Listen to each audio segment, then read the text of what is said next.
Good evening, everyone. This is a regular meeting of the Jersey City Municipal Council. Today is Tuesday, the 25th of November. I've just silenced my phone, and my phone indicates that it's 6:11 p.m. President roll call, Councilperson Gajewski. Here. Ramchal. Presently absent, Councilman Bagiano. Yun. Yes. Osborne. Here. Coleman. Here. Rivera. Here. Waterman. Here. Council President. Sorry, did you say Councilman Ramchal is absent? Yeah. Oh, yes. Not present. Yeah, I'm here. Okay. At 6:11, would everyone kindly rise to observe a moment of silence?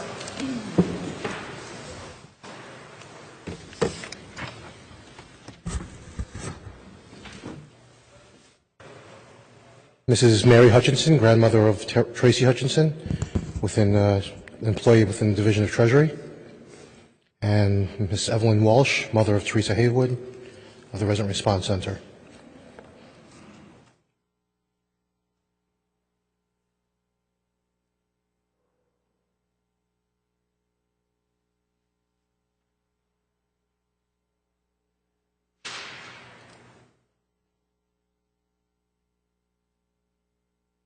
Please remain standing for a salute to the flag. I Pledge allegiance to the flag of the United States of America and to the republic for which it stands, one nation, under God, indivisible, with liberty and justice for all. Thank you very much on behalf of the Council President and members of the Municipal Council. In accordance with the New Jersey Public Laws of 1975, Chapter 231, the Open Public Meetings Act, better known as the Sunshine Law, adequate notice of this meeting has been provided by posting on the bulletin board of the first floor of City Hall the annual notice, which is the schedule of meetings and caucuses of the Municipal Council for the calendar year 2014. In addition, at the time of its preparation, the agenda of this meeting was similarly disseminated on Thursday, November 20th, 2014 at 4 p.m. to the Mayor, Council, Business Administrator, and the local newspapers, and posted on the World Wide Web. So we are in full compliance with the Sunshine Law. Council members, please if we can, we'll note Councilman Ramchal present at 6:13 or 6:13. Yes, 5 minutes after the Just start get a time. motion, council members. We have to add to our agenda this evening ordinances 3 and 3J. Let's get it straight. Those are ordinances. Excuse me. I was looking at the second reading. J and K. Second. Motion by Councilperson Osborne. They're going to put it in edit. Seconded by Councilperson Adding. Ramchal. Adding J and K. And this is just to add items 3J, City Ordinance 14164,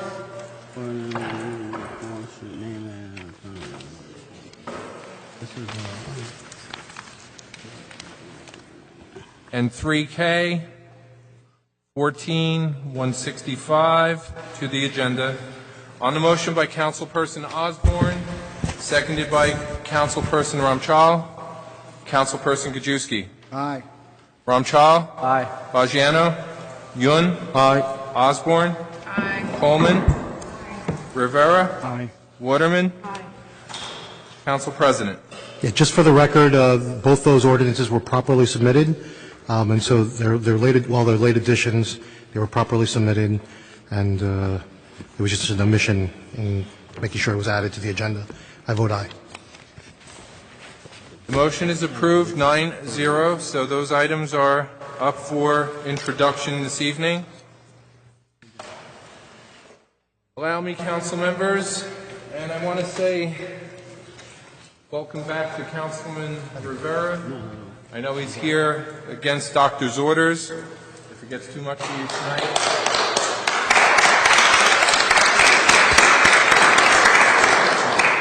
All I say to you is, if it gets too much tonight, don't be a hero, okay? No one will. 3A, City Ordinance 14155 is an ordinance granting renewal of municipal consent to Comcast of Jersey City, LLC, its successors and/or assigns to construct, connect, operate, and maintain a cable television system in the City of Jersey City, County of Hudson, New Jersey. 3B is City Ordinance 14156.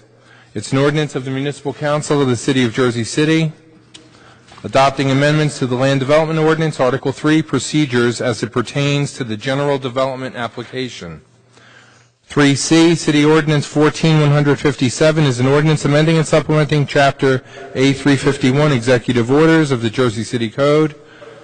This ordinance amends the salary of the tax collector.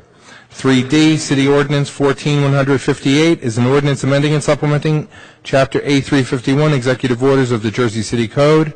This ordinance amends the maximum salaries of Deputy City Clerk, Deputy Tax Assessors, and Assistant Municipal Tax Collectors.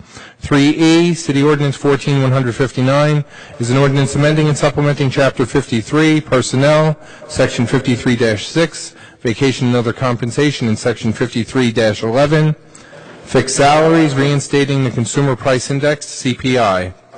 3F is City Ordinance 14160. It's an ordinance authorizing the termination of an existing deed notice and the imposition of a new deed notice on property owned by the City of Jersey City, known as 362 Summit Avenue, also known as Block 12301, Lot 2. 3G is City Ordinance 14161, an ordinance rescinding Ordinance 14112 and terminating the 5-year tax agreement between the City of Jersey City and Jersey City MM LLC at the request of the owner. 3H is City Ordinance 14162. It's an ordinance of the City of Jersey City in the County of Hudson, New Jersey, approving an addendum to the 2005 amended and restated Water Services Franchise and Service Agreement between the City of Jersey City and the Jersey City Municipal Utilities Authority to revise Schedule C to increase the payment to the city. 3I is City Ordinance 14163, an ordinance amending and supplementing Chapter 160, Fees and Charges, Section 1, Fee Schedule established of the Jersey City Municipal Code. This is relative to ice rink fees. 3J is City Ordinance 14164, an ordinance adopting the list of prospective street names recommended by the Municipal Council Street Name Subcommittee. 3K is City Ordinance 14165. It's an ordinance of the Municipal Council of the City of Jersey City, adopting amendments to the Harsimus Cove Station redevelopment plan to alter the street grid, add open space, and make minor design regulation changes. Council members, 3A through 3K. 3A through 3K. Councilperson Gajewski. Aye for introduction. Ramchal. Aye for introduction. Bajano. Aye for introduction, but I'll tell you right off the bat, I am against F and H right now until we have further discussions on these. Can you speak up, please? We can't hear you. Thank you. That's the microphone system that the city has. I think on 3F... If you have any difficulty, please move yourself up. Yeah. If that would be helpful. There's seats in the front. Anyone that needs to, I just raised the volume. Okay, let's maintain some order. All right, I'll repeat it again. I think 3F has to be brought out into the open, and the people up at Summit Avenue at the municipal court have to be advised of this. I understand it's been going on for a year, and it came as a total shock to, I think, myself and maybe most of the council here, and to the people at the courthouse. And also that I think the JCRA should have explained things and gone to us first before they did any of these, before they had any conversations with anybody. And then 3H, I very strongly, and I know the people that own homes would like to see the money that comes from the water department, the MUA, given back to the people in their water bills.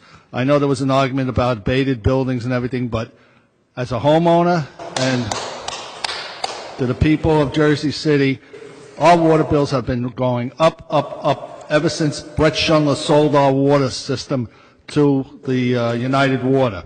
And I think it's time they give the taxpayers a break, give the money back, and lower our water bills. And on the rest of them, Bob, I say yes. Councilperson Yun? Oh, wait. This is only for introduction, council members. Councilperson Yun? Yes, I say aye for introduction except the 3F and 3H. Tell them why, Councilman, you voted no on 3F and 3H, Councilman Bajano. Yes, for now. Yes, I thought- and You're doing the same, Councilman Yun? 3F. I'm sorry? You voted for Councilman Bojano voted aye with reservations. reservations on 3F and H. Okay, Councilman Yun, your vote? No for introduction for 3F and 3H. 3F. The developer will provide 18 months parking for city employees who worked at the municipal court, but they have no backup from after 18 months.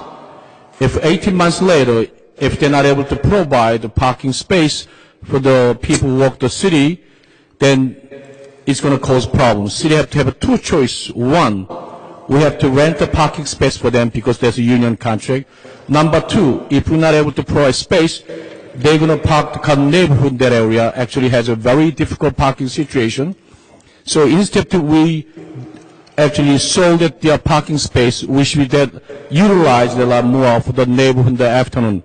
And the 3H, JCMEA, they will give us money. It's a thankful, issue, but actually over the years, JCMEA raised water and sewer almost close to 8%, and they raised their budget is almost 8%. Even though they give us $2-3 million every year, without limited their increase, or rate increase, it doesn't make any difference to us. So now my bottom line is that instead give to city, they should load the rate for the water and sewer. And some people, their argument is that some tax abatement building, they're not pay, they're fixed, annual service charge, but one way to get the money from them is a higher rate, is a water bill. But all to get the more, water bills, from those high-rise building, but fixed income housing also paid higher tax, the rate of the water and sewer. So now, in order to get the more for them, and the small people have to pay more also. That's a bad, very idea, and that money belongs to property owner. Time to give back to them.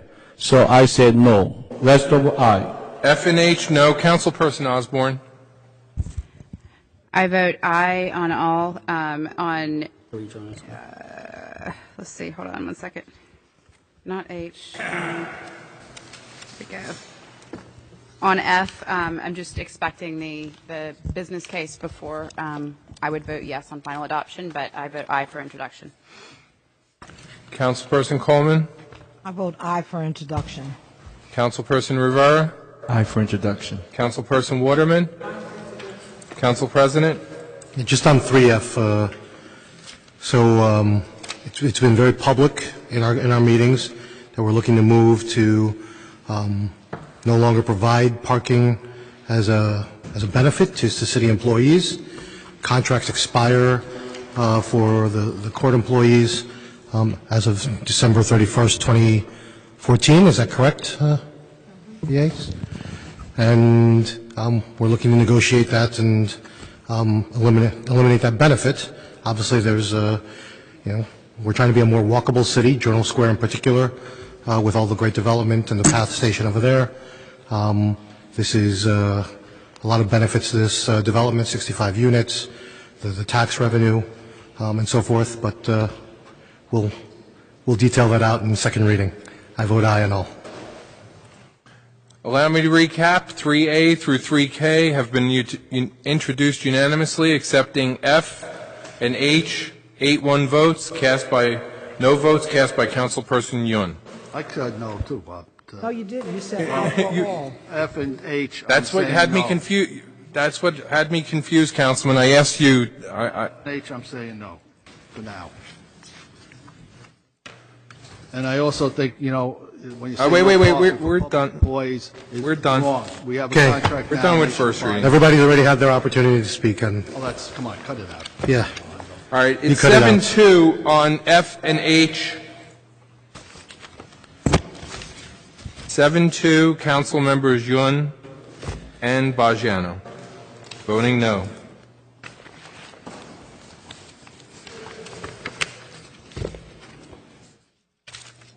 Second reading ordinances. Council members, we have a good number of them this evening.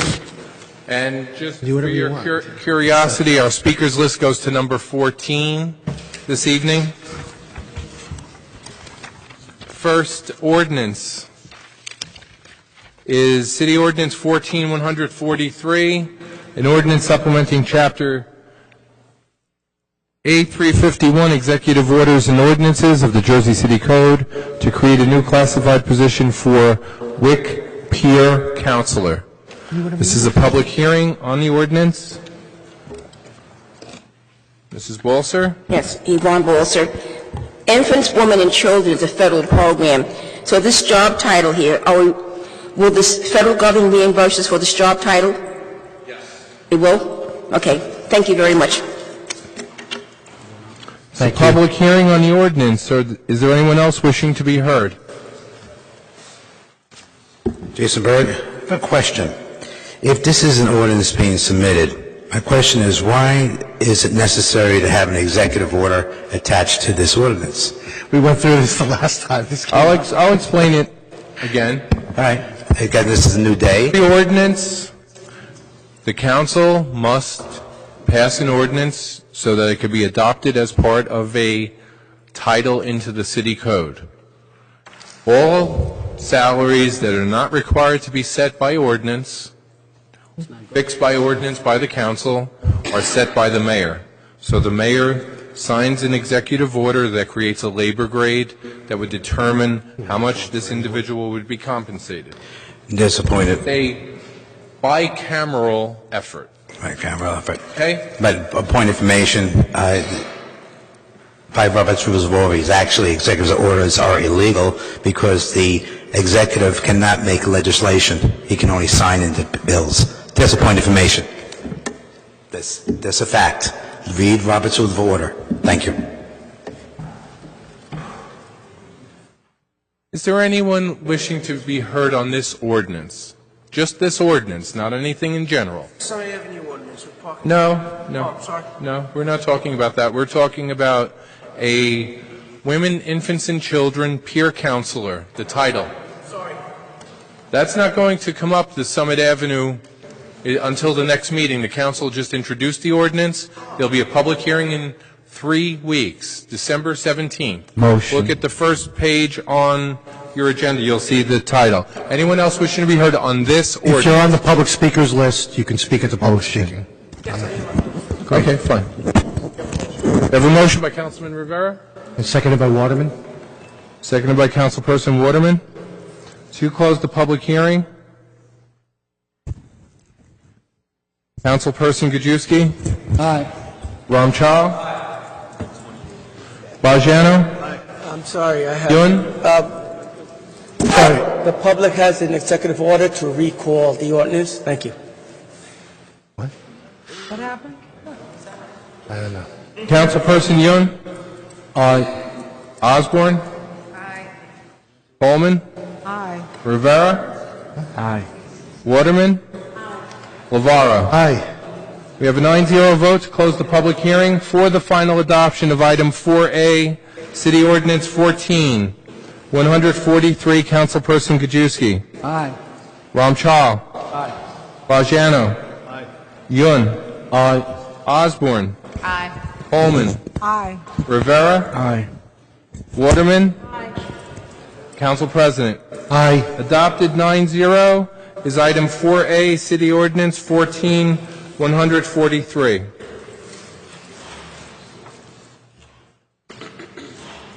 Robert, Yes, sir. can I make a motion to move up 4J? Ordinance 14154. Can you move it up? It is his motion. We have a motion by, Second. by Councilman Second. There you go. Thank you. Thank you, Michael.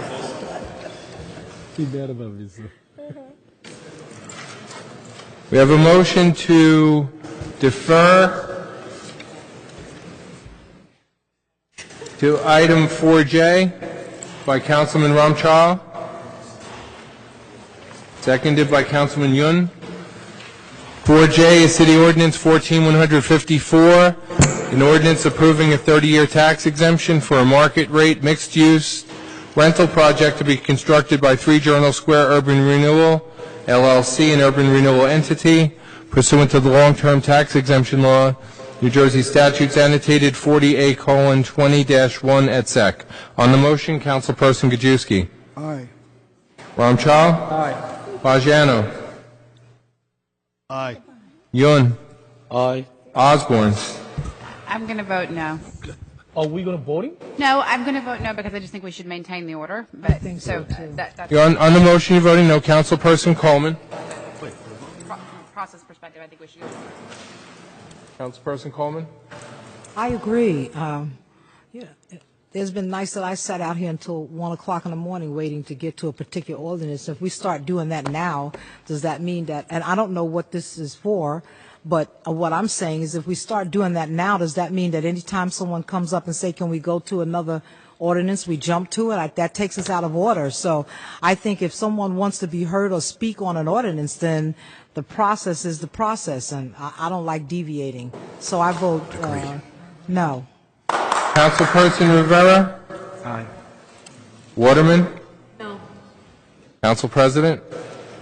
I mean, with all due respect to Councilman Ramchal and to the members of the audience who Councilman Ramchal may be trying to accommodate with moving this up, the process is the process, as the councilperson said. I would agree. We do this under certain special circumstances. We move things up. But if we start moving every ordinance at someone's request, then it's kind of the Wild West at that point. So I'm going to vote no. Motion carries 5 votes in the affirmative, 4 votes against. Voting no, Council members Osborne, Coleman, Waterman, and Lavaro. 4J, I've read the title into the record. City Ordinance 14154. It's for the 30-year tax exemption for 3 Journal Square Urban Renewal, LLC. It's a public hearing. It's not right. Is there anyone wishing to be heard? I also agree. I'm getting every tax abatement vote sheet pre-printed with your name on it to save myself, Mrs. Walser. I'm just saying that I could have been out of the, there, and I want to speak on this, so please don't move things around. Now, I made a copy of it, actually downloaded this off the internet, and I read this, and going back to when that area was first developed, when we had ADP there, the property in front, which is not ADP anymore, it received a 15-year abatement. Then that abatement expired, and 2 years later, the developer came back for more because he wanted to do upgrades. And I remember Mayor Phillip speaking against it. But now we have this. I don't know why someone is entitled to 30 years abatement.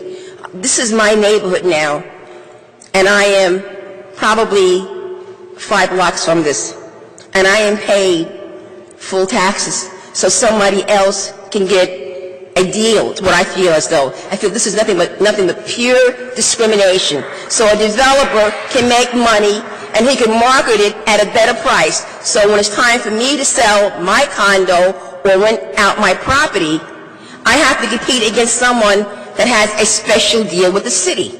And that absolutely is nothing but discrimination. It's economic discrimination. No more, no less. It's what it is. Now, when I look at this and I constantly hear how we will get more money than if we left it plain, I say that is baloney. And I said it, what's the reason why I would say baloney? You're talking about taxes that are today, not the taxes 5 years down the road or 30 years down the road. When I look at all the budget hearings I have attended, I started attending when the budget was $90 million, and the budget that you passed recently was $515 million. Can you imagine someone saying, well, we're going to freeze taxes, we're going to get this abatement, we're getting more money. But in the meanwhile, taxes go up, and go up. In fact, in the year 2000, when Brett Shundler was last year in office, because he ended in the beginning of 2001, his last budget was $314 million. So we're $202 million higher than Brett Shundler's last budget in 14 years. So for someone to say to me, well, Mrs. Balser, I'm going to vote for this because leaving the property empty means we're going to get more money, it's baloney. It's absolutely baloney. You cannot predict what the Board of Ed is going to push down the throat. You cannot predict the $213 million bonds that we have to pay on the county level. With the exception of 5%, they're not going to pay any of that bond. So you're going to tell me that they're not going to use county services? They're not going to use the new court? They're not going to use maybe the golf course? They're not going to be on the county roads? But they should be exempt? They're not going to have children and use the school system, which when I look at the formula you had here, it's ridiculous. Even in my building, there are people who take a one-bedroom, because we have very large living rooms, and made them into 2 bedrooms.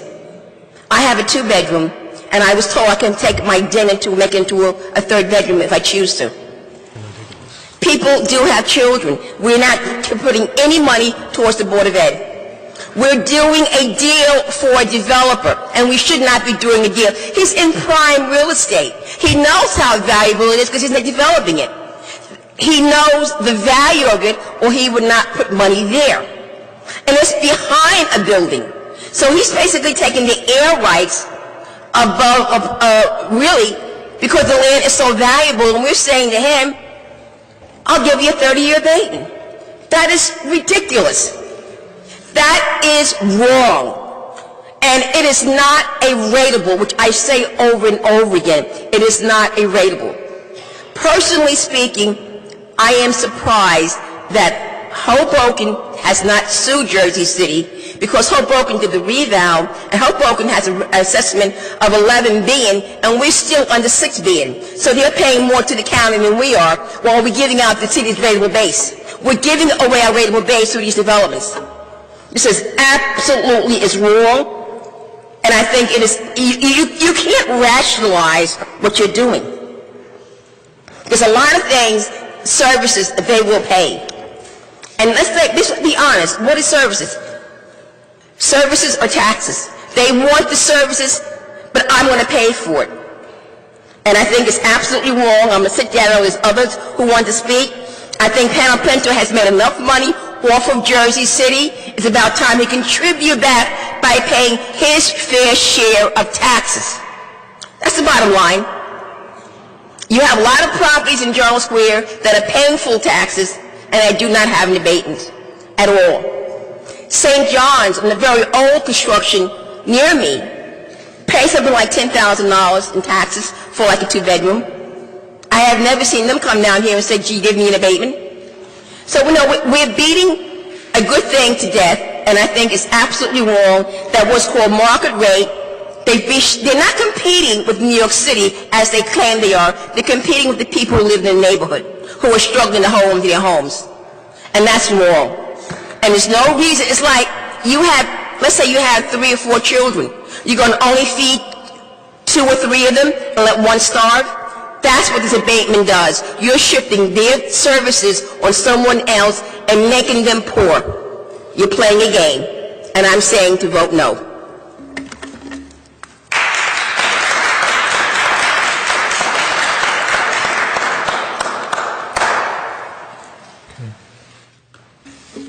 Willie Tayari, first of all, let me wish all of you a happy Thanksgiving.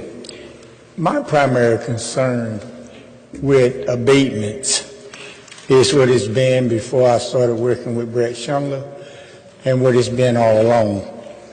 Right now, there is absolutely no monitoring staff to see whether or not, one, African Americans and Latinos and women and residents of this city are actually benefiting from jobs, actually benefiting from businesses. I have been coming to this mic for the past several months saying there needs to be a serious analysis of what and how these abatements are actually benefiting us.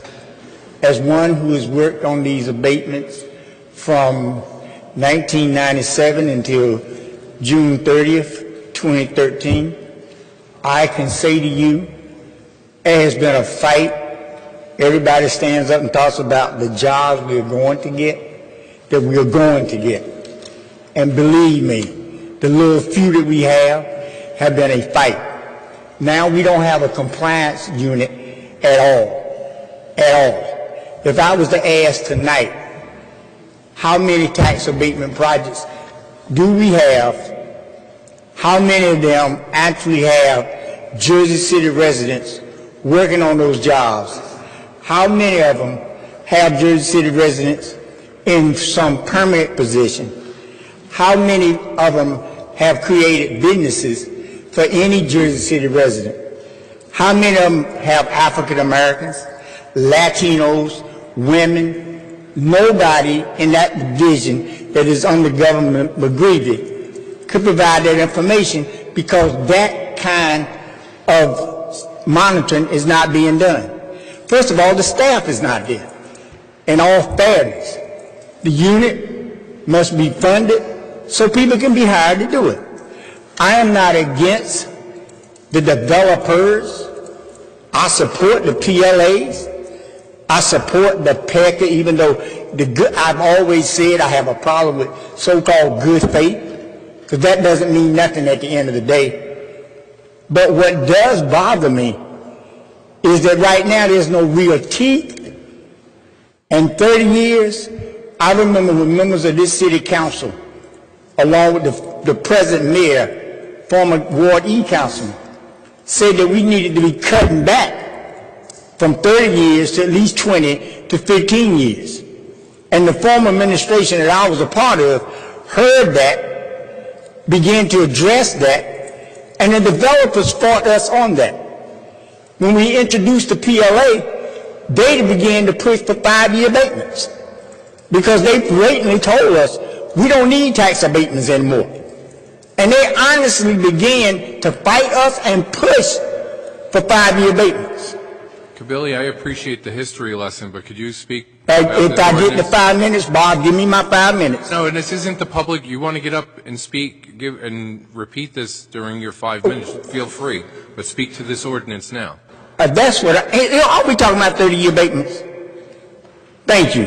On this ordinance.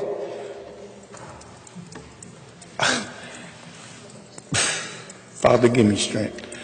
You know, at the end of the day, You'll need a lot to do. at the end of the day, we need to make sure that we have in place the thing that guarantees what it is that we say that we are saying, at least under good faith. Also, at the end of the day, we need to make sure we have a staff in place that can assess and monitor what it is we're saying that we are guaranteeing. So therefore, it's why I ask you to vote no, all of you, not 4 of you, all of you. Has nothing to do with the developer, has nothing to do with the unions.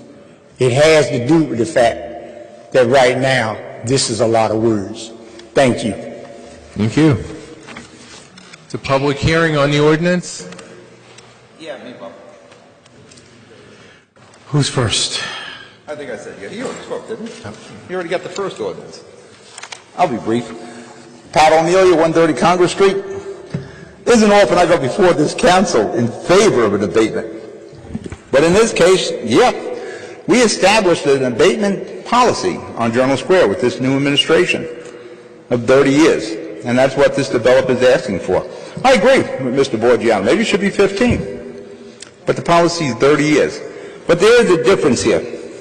Two of these developers, Joseph Panapinto and Harts Mountain, didn't discover Jersey City last year. The three-tower project is a 30-year abatement. They're going to build a building that needs to be competitive with that 30-year abatement. But they didn't discover Jersey City last year. Mr. Panapinto developed the Plaza, the State Theater Tower, the ADP, the Red Building. He's the guy that saved the Apple Tree House way, way back. The guy that saved the Lowe's Theater. He's invested all his life in Jersey City. He didn't discover Jersey City last year or 2 years ago.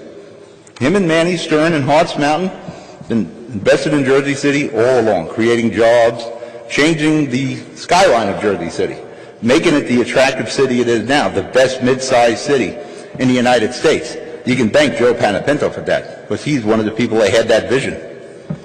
Like I said, compliance, we have a 30-year abatement, that three-tower project on Pavonia and Summit. They're going to build a building and it has to be competitive. We've had situations with abatements in Jersey City where the city was sued, and we lost. We always lose, but where we gave one abatement and a different abatement to another builder. We're just being consistent. For that matter, I believe they reworked this 30-year abatement. It's even more beneficial for the city. I suggest you approve this and approve the 30 years. I agree. I know I spoke with Mike. We've been civic warriors for years, Borgiano and Michael Young. Do we need a new abatement policy? I know Chico spoke about it being on the new committee. But this is the policy that's there now. And like I said, Panapinto and Harts Mountain, they didn't discover Jersey City a couple of years ago. It's been their life's work. I appreciate it if you would pass this abatement. Thank you. Thank you, Pat. 35 million budget, and we're very short. To answer the lady about Please tell us your name for the record. My name? Yes. Troublemaker Samuel Gutierrez. Wait. Okay. Wait. Samuel Gutierrez. Samuel, please spell your last name. Gutierrez. Here, I got it. Thank you. Okay. What the lady was saying about why did Hoboken did not sue Jersey City, that's because they received a Christmas present very early. Close. Samuel, you're too close. Yeah. If you could address us, sir. You're too close to you could address the council. The reason being that Hoboken did not sue Jersey City is because they received a Christmas present early. Okay. Sir, can you speak to the ordinance? I did. Please speak to the ordinance. And to the council, please. All right. I'm just answering what the lady said. Why did Hoboken did not sue Jersey City? It's because Hoboken received a Christmas present early. Okay, please. Okay, please. The 35 million budget, I think pretty well. It's too short. Sammy. Hoboken. Sammy. Yes. You have to stick with the ordinance. That's what I'm saying. You're not sticking with the ordinance. If you can't stick with the ordinance, you got to let somebody else talk. Done.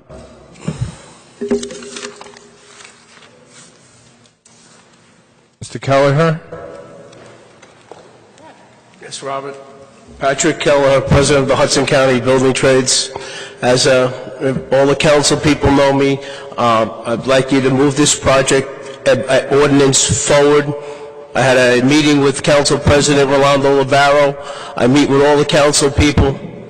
I'm here to put, as Building Trades President and the business agent of Plumbers Local 14, I'm here to put more Jersey City apprentices, men and women of all color, in Jersey City to work. So I guarantee that Freeholder O'Day, myself, and his stepson Jonathan are working on 42 kids to get them, to teach them to get through the aptitude test for the local. I get it. I've been in the local 30 years, and I guarantee in Jersey City about putting men and women into these programs. So, council people, every ward, Ward F to Ward A to Ward C, everybody has an opportunity to get into this program. Forward me a phone call. I will meet with them day or night. I'm happy to move them forward and put men and women into this program and put them on these jobs. Okay? Thank you very much. Thank you. 30 years. I remember hearing back a year ago that the new administration coming in, we're running for that administration, wanted to reduce abatements. Now, the whole point of being an entrepreneur is that you take the risk of that venture, and whatever comes out, it's out. And we need to have productivity, but we need even more sustainability. Now, in the 4 agreements, you must be, your word is impeccable. Don't make assumptions. Don't take things personally, and do your best. Well, when you don't keep your word, that's very dangerous, because if you don't keep your word, folks, when you're running, how we didn't know what you didn't do tomorrow. So I would appreciate you going back to your word and not being the magic fairy giving everyone who wants an abatement, a tax exemption, to get it. And remember, there's only 20,000 people actually paying full taxes in this city. Of the 40,000 people that have properties, only 20,000 are paying it. That's a big burden on the folks, on myself and other people here. But please go back to what you were going on for your election, and what Mayor Philip would do would be the objector to these rebates or these tax exemptions from the last administration. So follow his suit. Say no. Reduce it. Be smart. We all need jobs. We all need to work. But we don't need to be the shaft of the stick. Thank you. To public hearing on the ordinance. Please identify yourself for the record, sir. Yeah, good evening. My name is Norris Gadsden. I'm a resident of Jersey City. Gadsden? Gadsden, Gadsden. Norris. Norris, N-O-R-R-I-S. Got that. Resident of Jersey City for over 30 years. I'm with Local 4, Brick-Layer and Allied Craft Workers, and I am for this ordinance to pass so that we can go to work, because I'm from Jersey City, and you know, you have Jersey City just booming with construction. And a lot of times you're from the city and you don't get any work. So please, please, I'm passing this ordinance. Thank you.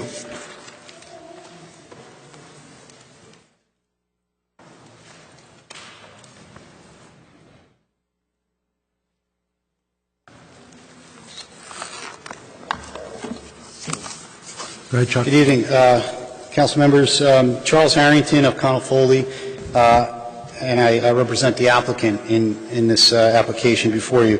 Just wanted to maybe reiterate some comments that I made during the caucus meeting and address some of the comments that were made tonight. The developer in this instance has an option on these air rights. So right now, this air rights parcel, if you will, that will become a tax lot is generating 0 taxes. So it is all, if you look through in the back of the ADP building, it's air. So if this project goes forward, the master deed gets filed, and now right away you've created more tax revenue. And then when this project, you know, if it goes forward with the tax abatement, there is a reality. It is a competitive balance with the other projects in the area, specifically the KRE project. That is a project that was approved by this council for 30 years. That is an abatement where their annual service charge is static. It remains constant throughout the abatement. Here, this is subject to staged adjustments that will go up over the term of the abatement. And in this instance, probably around year 18, you're paying a percentage of the conventional taxes that's closer to the full conventional taxes. So it's a lot different from the KRE project, but at the same time, we're in competition with it, and we will be throughout the term of the abatement. Hold on one second, Joe. What project did you? KRE. KRE. Thank you. So, I mean, it's important for that. It's important for stability, for financing purposes, to get this in the ground. Everybody takes it for granted that that the developer's going to go forward and they have no real-world issues in getting this financed. But this is a real issue with the financing for the project as well.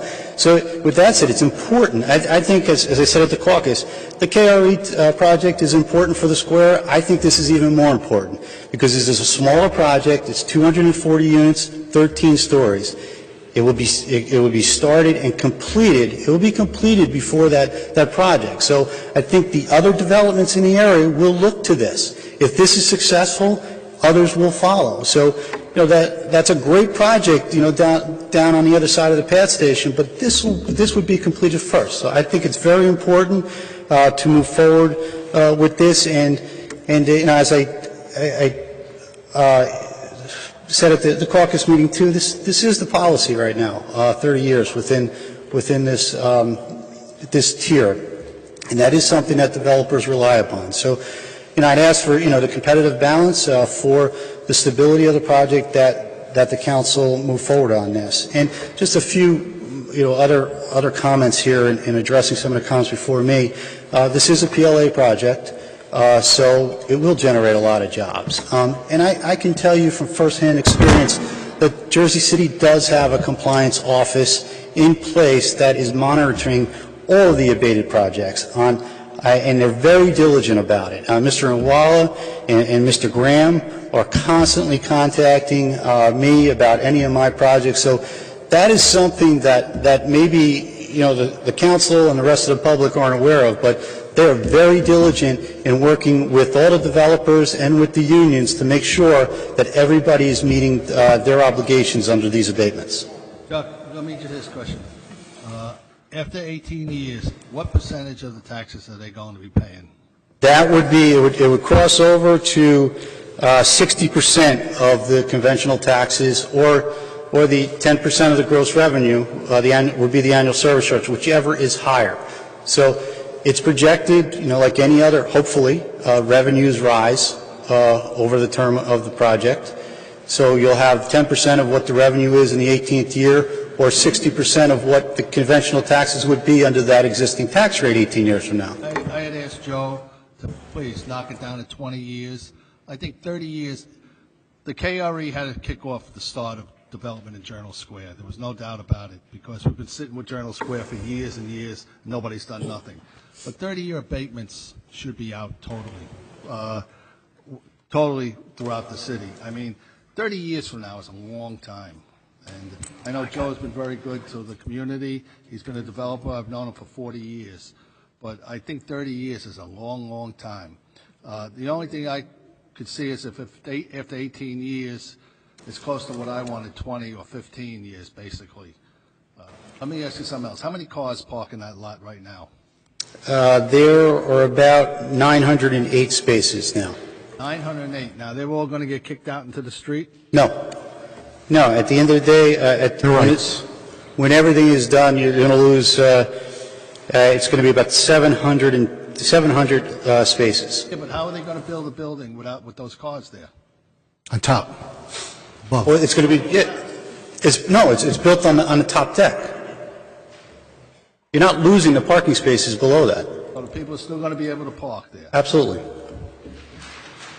Chuck, I have a question. You said 60% in year 18? Correct. Okay, so tell me if I'm reading this to the BA and Corporation Council. The schedule here, year 18, it looks like 80%. So the chart on top wasn't updated after we Get a mic. Yeah, I was just looking at that. They didn't update that chart. As you know, there was a initial presentation of this, and there was discussion of the phase-in. So that chart is just the original one that was there. The phase-in was changed, and they didn't update the chart.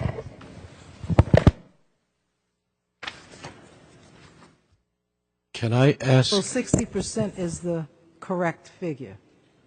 Yeah, year 18, 60% is the correct number. Not 80, 60. Can I ask you? Yeah. when you present to City Council, total project construction cost to $72 million. After that, they realized that the land value is supposed to not include $8 million. So actual total construction cost is $64 million. So if it's not the air right case, they probably land value $8 million. So when I look at it, this project saved already $8 million because air right. You remember that? Yeah, I remember the question. You said that, right? Yes. Okay. So actually, it's not your problem, actually. I believe the mayor's tax abatement policy is an issue. Because the way they move on, like a downtown, if we project A get 30 years tax abatement, B, C, D, E, so most of, building in the downtown get 30 years tax abatement. Now, as a city council, as myself, we don't repeat the same mistake again. So that's why we have to draw the line somewhere in Jono Square. 3 top projects in Jono Square, yes, they are the first one invest in Jono Square, they're honoring that 30 years. Now, as a Councilman Richie Bojani mentioned, they kick off, they started now. So if we not draw a line, they continue to go 30-year tax to all of the place again in Jono Square. And when they realize that maybe too late. So your project, because it doesn't have to purchase land, and you guys save from the total project cost $8 million, because more like use air right, I think we believe that this is the right time to draw a line 30 years enough. And also, let me tell you, this project and the student population, they expect 13. At least, this administration fixed their numbers. If we use an old formulation, actually probably 3 students they expect. Now, they use a new formula, now they expect 13 students. Through, let me tell you, from the 3 project and your project, you know how many kids we expect in that area? By all the calculation, we expect 13 students. But if we use a new formula to calculate that area, we expect already 150 kids come from the 3 top project and your project. I'm not sure school board is prepared for that. But when you get 30 years of tax abatement, they not pay school tax, they not pay school debt service, they not even pay for library tax, they not pay Hudson County open space tax. You know what I'm saying? So I wish it's about time to withdraw line. The 30 years are too long. And actually, this administration promised the City Council mayor's tax abatement policy. After 1 year later, they're going to come up new policy. But already 6 months passed, I didn't see that any new policy yet. And the Affordable Housing Trust Unit and the contribution, you guys contribute to $363,000 for Affordable Trust Fund. And the almost $72 million per the way claim, the contribution for the Affordable Housing Trust Fund is not even 1%, 0.25%. We created 200 units for luxury rental units, but the contribution for Affordable Trust Fund only $363,000, less than 0.25%. You have an issue. And to continue collecting money, $2-3 million at JCMUA, you know what I'm saying? Let me show. That's the issue we have. Okay? It's a project, is a good project, and the smarter plan, and I like to, they're going to, apply for LEED certification as a green building. I praise a lot, we should build all the building, qualify LED, certification that help us actually a lot. But 30 years of tax abatement, and also, actually, I bring the last time, this project has issue, additional service charge.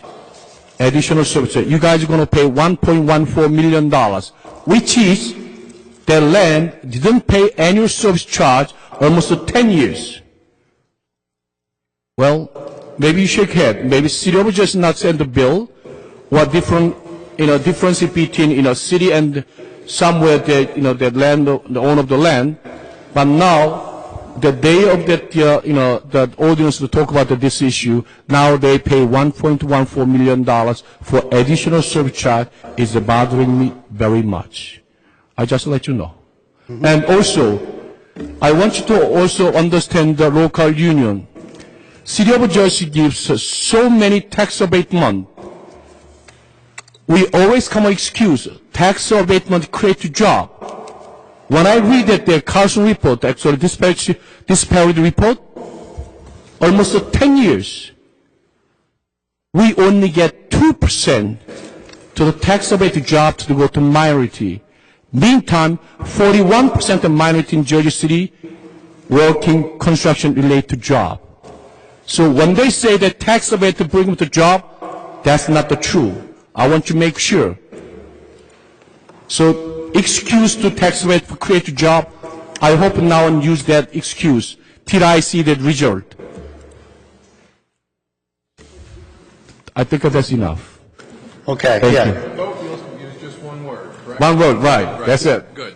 Oh, you just, yeah, I don't know if there's a question in there, but just very quickly, obviously it's up to the council, we're voting on the abatement, but I submit that, a 30-year abatement is appropriate for this property. It is in the core of the Journal Square redevelopment plan area. It is the core of Journal Square, and I think it's a very important project to help the rest of Journal Square grow. Thank you. I just ask you one more question. Is there going to be a community room for the neighborhood here, where the neighborhood could use this or something? I think Pat O'Melia, is there something that... We got the room in the plaza. No. Chuck is the expert witness. Thank you, Pat. I don't recall any community room being part of the proposal. Standing here right now, there is amenity space for the residents of the building, but as far as a community room for the general public, I'm not aware of that. No, because No, wait. Well, Richie asked a question. Oh, wait. Let's, Rich, Mr. Panapinto has given us space in the plaza, the senior building, for meetings. That's where it is. That's a different building. That's the State Theater building. No. Really? Okay. We can't address members of the public. And I understand, Councilman, this is the... Don't ask questions and find out these answers. Vote. Thank you, Mr. Harrington. Is there anyone else wishing to speak on this ordinance? You've already spoken, sir. One more thing. All these ordinances, thank you, I respect the everybody here. These ordinances, do they fall under the American Investment Act? And if it isn't, what happened to it? I don't have an answer for you on that. You don't? No. Okay, so you get back to me. Thank you. Sure, we'll get back to you. American Investment Act.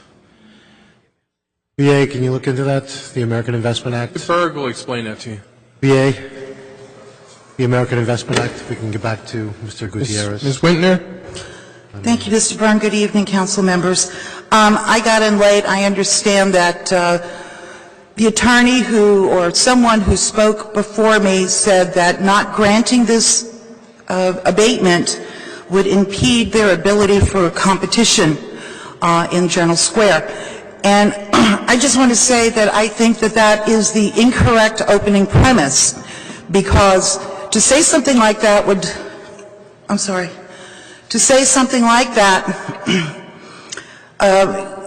conveys the message that this is a right. This is not a right to have a 30-year abatement. It's a privilege. It's a privilege that the council members grant on behalf of the taxpayers. So, I think if you recall the policy that the city has put in place regarding abatements, the 30-year abatements, kind of like a blanket policy, is something that I personally feel is incorrect fundamentally, because we already do have stimulation of development going on in Journal Square with the KRE buildings. And so therefore, based on how abatements should be used, the length of the abatement should start to decrease. Clearly, if we have another developer here looking to develop in Journal Square, he's doing that because he has an interest. And his risk in doing that is going to be decreased because we already have someone, the KRE development, going up, and they've taken the biggest risk, so they get the longest abatement. So my issue is not necessarily with the abatement itself, but it's for the length of the abatement, and also to make certain that everyone is clear that it's not a right that anybody has, but it's a privilege that you grant on our behalf. I think 30 years is too long. It should go back and should be decreased. Thank you. Hearing on the ordinance. Are there anyone else wishing to be heard? Motion. Motion from Diane Coleman. We have a motion by Councilperson Rivera first. We'll give Councilperson Coleman the second. To close the public hearing, Councilperson Gajewski. Aye. Ramchal.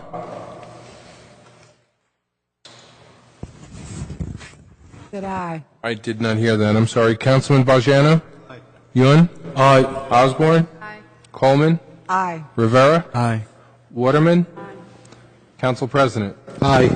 We have a 9-0 vote to close the public hearing. For final adoption, Councilperson Gajewski. On the abatements, about a year and 4 months ago when the mayor was elected, he instituted a new abatement policy. And I know everybody doesn't agree on what it is, but the policy calls for 30-year abatements in the Journal Square area. Now, why 30-year abatements in Journal Square area?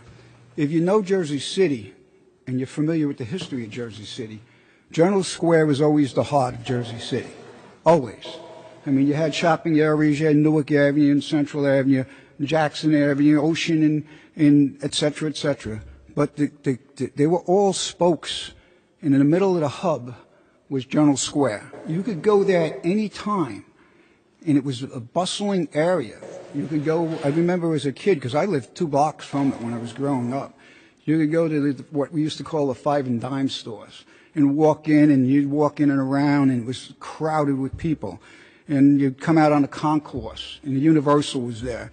And I always remember those chickens in the window that were growing, and they always made me hungry. And to this day, I miss those chickens.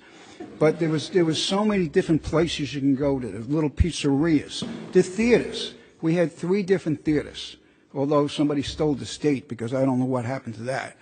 But the Lowe's is still there, and we're paying into the Lowe's, and the Stanley's there, and somebody else owns it. But they were beautiful theaters, and it was a thriving area. It was the hub of Jersey City. It was the heart of Jersey City. And I recall one of my fondest memories when I was really small, and my father brought me to Journal Square. And there was a big crowd there, and I didn't know what was going on. And we kept waiting and waiting and waiting, and finally some guy came along in a car, and everybody's waving and yelling and cheering. I had no idea who this guy was. But later on, he got elected president, Mr. John Fitzgerald Kennedy. And that was Journal Square. Journal Square, everybody went there. You could go there 2 o'clock in the morning, and there were people out in Journal Square running around, and you would think it's the middle of the day. It disappeared. The heart of Jersey City disappeared, which is one of the reasons I believe that the 30-year abatements were put in the Journal Square area. You know, we lost Journal Square, and people keep saying over the last couple of decades, we're going to bring it back, we're going to bring it back. Nothing's come back. Nothing at all. It's a beautiful place. It really is. And I just hope someday it does come back to the heart of Jersey City that it was when I was a young boy. And I vote aye. Councilperson Ramchal. I agree with my colleague, Councilman Gajewski. It's about time we get abatement in different parts of the city. Everything focusing in downtown. It's time for them to move in Ward A, Ward B, Ward C, and Ward D and F. So this project is very good, and it's going to put minorities. It's going to send a lot of minorities to the bill and trade school to get in the bill and trade. And with that, I vote aye and let the bill and trade go to work. Councilperson Bajano?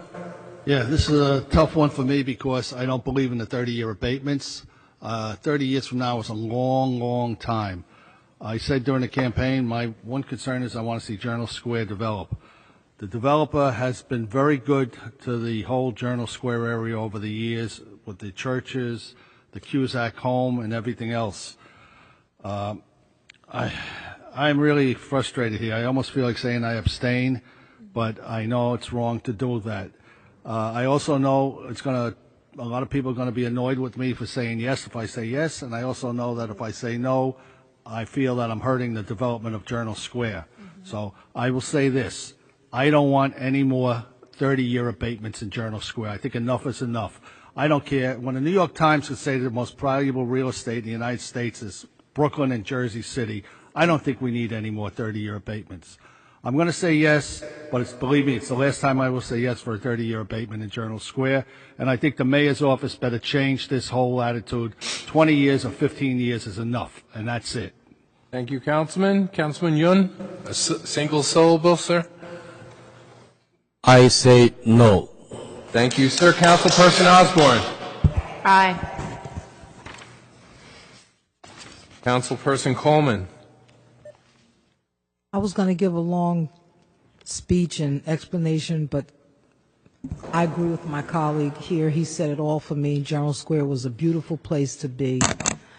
And whatever we need to do to get it back to that, we need to do that because that will bring revenue and movement and shopping and a lot of other things. So with that, I vote aye. Michael, that's the last 30-year abatement. Councilwoman Rivera. I think it's a great project. Very happy for Journal Square. I vote aye. Councilperson Waterman. I think it's a good project, and I'm going to vote aye. But what I would like to happen, especially with the BA and the corporate counsel, when Rich was up here speaking concerning the percentage, we had one figure here, he had another figure on his paper. And a lot of times I see that happens, and we have to go back with this paperwork. It doesn't look good. It doesn't look good at all. And sometimes you don't want to penalize the developer for something that we do. And so with that in mind, like I said, I'll vote yes, but if the paperwork is not going to match up, like what he's saying versus what we receive, I'm going to just start voting no, because it should match up. And it's not the developer's fault. That's why I'm voting yes. It's not his fault. It's not the lawyer's fault neither that represent the developer. But the paperwork didn't match up. Yeah, I'd only say that it's important that we're accurate on that. The language of the ordinance is actually correct. And this was a last-minute change. Jeremy, you're too close. We didn't hear a single word. The language of the ordinance is correct, and it was we changed that language over time. So the backup data, which is just an aid, that figure we give is just a helpful tool to break out what is the actual controlling document, which is the ordinance and the contract. And so if you look at your ordinance, item 7 has the staging. That's the correct staging, and that's the controlling staging. There's a figure that was given to you guys as supplemental documentation, and for some reason that document wasn't updated, and it should have been updated. But I just want to make sure that everyone here is on the same page, that the ordinance is actually correct. There's no issue with the ordinance. It spells out the staging as it is and will be. But Councilwoman Waterman is correct. We rely on that schedule. And we look at but it's not a matter. It's just important for the legal form. When you're saying the paperwork's incorrect, that means that the ordinance isn't saying what is actually going to happen. The ordinance does say what's going to happen. I just want that correct for the record. It's fair for us to penalize the developer when we fall short. So that's why I'm voting aye. But let's make sure we get it together. Council President. So just to address some of the comments that were made, Ms. Esther Whitner, you are absolutely correct. It is not a right. It is a privilege. And it's a privilege that we grant as a city, as a governing body. And in accordance with that, as Councilman Gajewski pointed out, the mayor has articulated a tax abatement policy. I think for those who've kind of followed some of the things that have gone up here. I haven't been in total agreement with the policy, but the one area that I've been in agreement with is the Journal Square area. And with regard to the Journal Square redevelopment plan, and as for all the reasons that Councilman Gajewski articulated, that it's important to provide the economic incentives and stimulus to get the heart of our city and the engine of our city going, so that development and growth continues throughout beyond the waterfront and moves closer to the heart of our city and into the inner city as well. So despite what the incorrect numbers on the schedule, recalculated the math, the numbers still work in Jersey City's favor in that regard. It's over $19 million in 30 years in tax revenue, and compared to conventional taxes for the city would be $15,911,000. You couple that with the jobs, 400 construction jobs, 12 full-time permanent jobs, obviously the other benefits, the Affordable Housing Trust Fund, and again, it's not a mistake right now that that there's movement with the Lowe's and theater, and that there are other smaller development projects. In fact, talking about Summit Avenue and on first reading with the conveyance of property there. All of this is not a coincidence. It's a well thought and idea and strategy that the mayor and the administration, along with the council, have put together to try to revitalize it. I will tell you that it's not a science, right? None of this is a science. You can't. Some of it is an art here to try to figure this stuff out. We can't say with 100% accuracy that this is the way this is going to go in that regard. But we do our best, and kind of there's a risk involved in all of these decisions in that sense. But we think that these are the right moves to continue to Jersey City's economic growth and development. And so I think this is a good project and is going to benefit the city long term, and I vote aye. Adopted 8-1, Councilman Yun voting no. Item 4J, City Ordinance 14-154. On to item 4B, City Ordinance 14-144. An ordinance of the Municipal Council of the City of Jersey City, removing lots from the Danforth Transit Village Redevelopment Plan and adopting the Chapel Avenue Industrial Park Redevelopment Plan. It's a public hearing on the ordinance. Are there any members of the public wishing to be heard? Yes, Jason Berg from Ward A. Is this the conversion going from one point to another? Meaning that it's a flip-flop? Because I don't know either of the two programs, so I'm asking for clarification. So what's your question?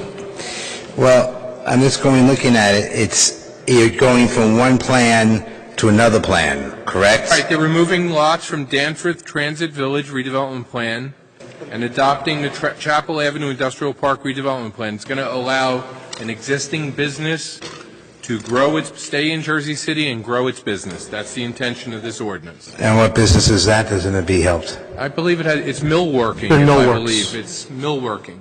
Millworking, so they're milling about. Okay.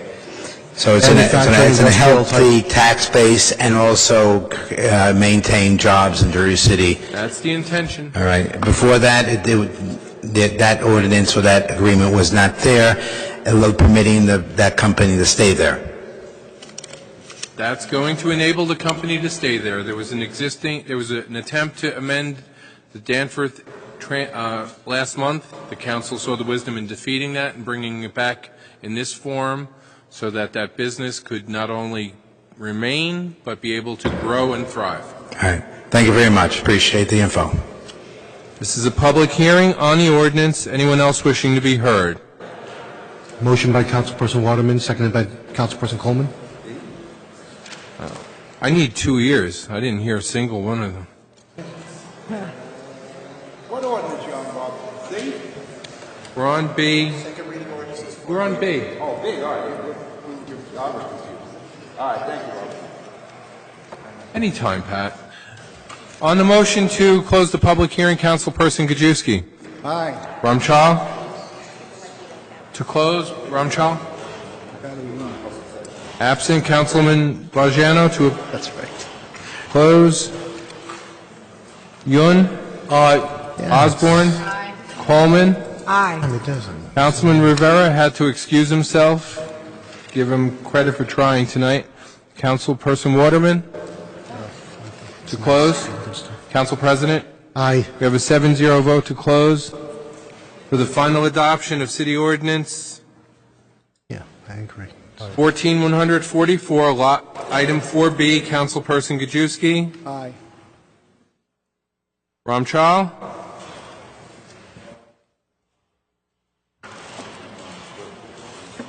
Bajiano. Aye. Yun. Aye. Osborne. Coleman. Aye. Waterman. And Lavarro. Aye. I didn't hear you say aye as you walked in. Did I not, sir? I'll be voting on. 4B. Thank you, sir. Adopted 8-0. Councilman Rivera absent. Is item 4B, City Ordinance 14144. On to item 4C. 4C is 14146. It's an ordinance authorizing the City of Jersey City to execute a lease agreement with the Harwood Corporation for 20 parking spaces located at 2854 Kennedy Boulevard. This is a public hearing on the ordinance. Any members of the public wishing to be heard? Yes, Yvonne Balser. I just want to say that since the 1990s, when Jerry McCann was mayor, he's been placing buildings on parking lots that we own in Jones Square, in that area there. So here we are at this point. We don't have parking lots, and what are we doing? We're renting the space. This is an example of the city going into the wrong direction. People in the 21st century, they do use cars, and they own cars, and we do not have mass transit as Manhattan. Manhattan, you do not need a car, but this is not Manhattan. So eliminating it means that down the road, we will have to do this, down the road. The bottom line is this: if previous administration did not eliminate parking spaces, we would not be in this position, because we've had in the past parking.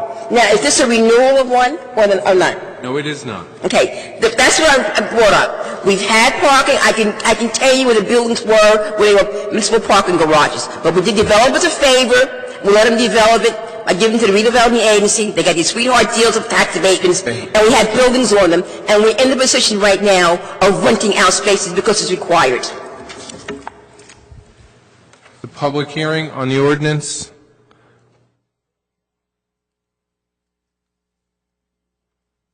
Good evening, Phil Carrington. I'm just asking for clarity. If the city is eliminating parking spaces for city workers, when an individual build a certain kind of business, for example, a restaurant, they are required to have certain parking lots. Is that correct? Or a certain space must be allotted for parking. If you have a high-rise apartment building, if you're sticking to this ordinance, Phil, I'm sorry. Okay. We can talk about this offline if you want, if you have a specific question. We're renting 20 unreserved parking spaces for $120 per space per month for a monthly cost of $2,400 from the Harwood Corporation at 2854 Kennedy Boulevard for city employees. Oh, you are renting it? We are renting. The city is renting. My misinterpretation. Thank you. Thank you. This is a public hearing on the ordinance. Pat O'Meara again. Hi, Pat. Who, in light of this Summit Avenue first reading, who are these 20 spots for? Department of Public Safety. Who? Department of Public Safety. Are they special? Are they required?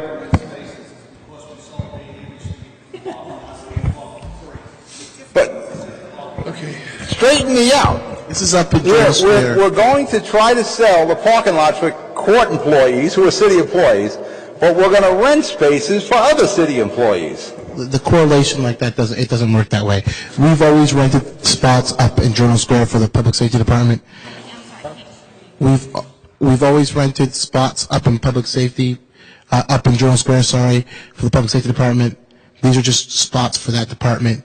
For some reason, I guess they're renting it from a different location than last time, and they need the 20 spots for their employees. My question is, why are we renting spots for public safety employees, but we want to take spots away from the courthouse city employees? So again, we're obligated contractually to provide spaces both to the court employees as well as to these employees. So we have to rent spaces in order to accommodate the Department of Public Safety. And in this case, with Summit Avenue, we'll actually be providing, the developer is going to be providing for 18 months free parking spaces for us. Are we obligated contractually for the Department of Public Safety, since we never had one before? We're obligated for all city employees. We're contractually bound to do that. So for the public safety. we're looking to change that. I make no No, bones that about doesn't that. make any We're going to sense. change that. We're going to kick out the courthouse employees, but we're going to rent spaces for So public safety the employees. courthouse employees, we can talk about this on second reading, but it's 18 Bob's months. gonna get mad. I have They to will leave have now. parking for 18 months. Sit down. I'm done. Just one clarification. I thought they were special.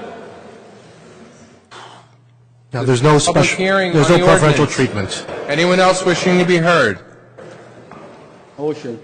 Second. By Councilman Rumchal, seconded by the Council President. Close the public hearing. Councilperson Gajewski. Aye. Rumchal. Aye. Bajano. Yun. Aye. Osborne. Coleman. Aye. Waterman. Lavaro. Aye. We have an 8-0 vote to close the public hearing for final adoption of City Ordinance 14-146. Councilperson Gajewski. Aye. Rumchal. Aye. Bajano. I just want to say something. Here's another example where we sold the parking lot and now we're paying monthly and it's the whole idea of taking away the spaces from what's and everything. It's ridiculous. Because if you take away the spaces, you're going to have to park on the streets, neighborhood people's parking spaces, and it's absolutely asinine. And I think that's talking about parking. have to have the park on the road line, because I think another classic example, we sold another parking lot of paint. Councilperson Yun. I say aye. Actually, Councilman Richard Bojano, as I say, right. You know, we're gonna make a same mistake again and Summit Avenue. You know, so, but yeah, actually, this was a part of the union contract, and because they get this perk, and but their salaries probably you can make a low. That's the way I understand. So we give it either one, give it a higher salary or without parking, or a little low increase with the parking. So we get somewhere, but BA, and I'd like to make sure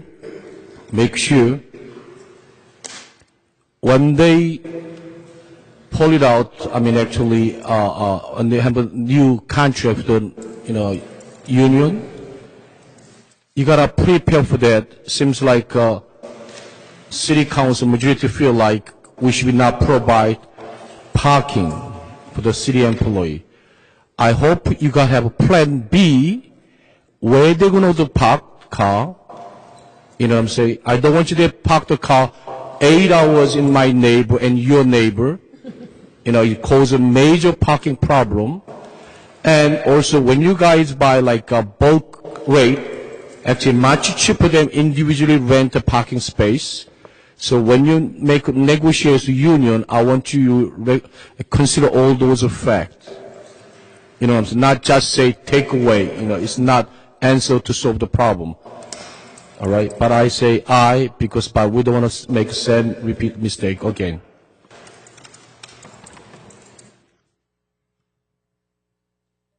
Councilperson Osborne. Aye. Councilperson Coleman. Aye. Councilperson Waterman. Aye. Council President. Just to clarify on the Summit Avenue, there will be parking there for 18 months, free to the city for 18 months. And on this, I vote aye.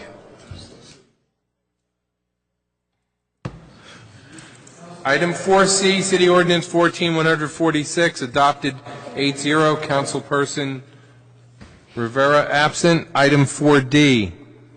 4D is City Ordinance 14-147. It's an ordinance supplementing Chapter 332, Vehicles and Traffic, Article 3, Parking, Standing and Stopping, and Article 9, Parking for the Disabled of the Jersey City Code, designating a reserved parking space at 8 Apollo Street, 8 Bayview Avenue, 212 Bartholdi Avenue, 508 Liberty Avenue, 200 McAdoo Avenue, and 138 Wegman Parkway, and repealing the reserved parking space at 12 Bayview Avenue. This is a public hearing on the subject ordinance. Are there any members of the public wishing to be heard? Second. We have a motion by Councilwoman Waterman, seconded by the Council President. To close the public hearing, Councilman Gajewski? Aye. Ramchal? Aye. Bajano? Yun? Aye. Osborne? Coleman? Aye. Waterman? Council President? Aye. We have an 8-0 vote to close the public hearing. For the final adoption of City Ordinance 14-147, Councilman Gajewski. Aye. Ramchal? Aye. You say aye. Aye. Thank you. Councilman Bajano? Yun? Aye. Osborne? Aye. Coleman? Waterman? Aye. Council President? Aye. We have an 8-0 vote for the adoption of item 4D, City Ordinance 14-147. Item 4E,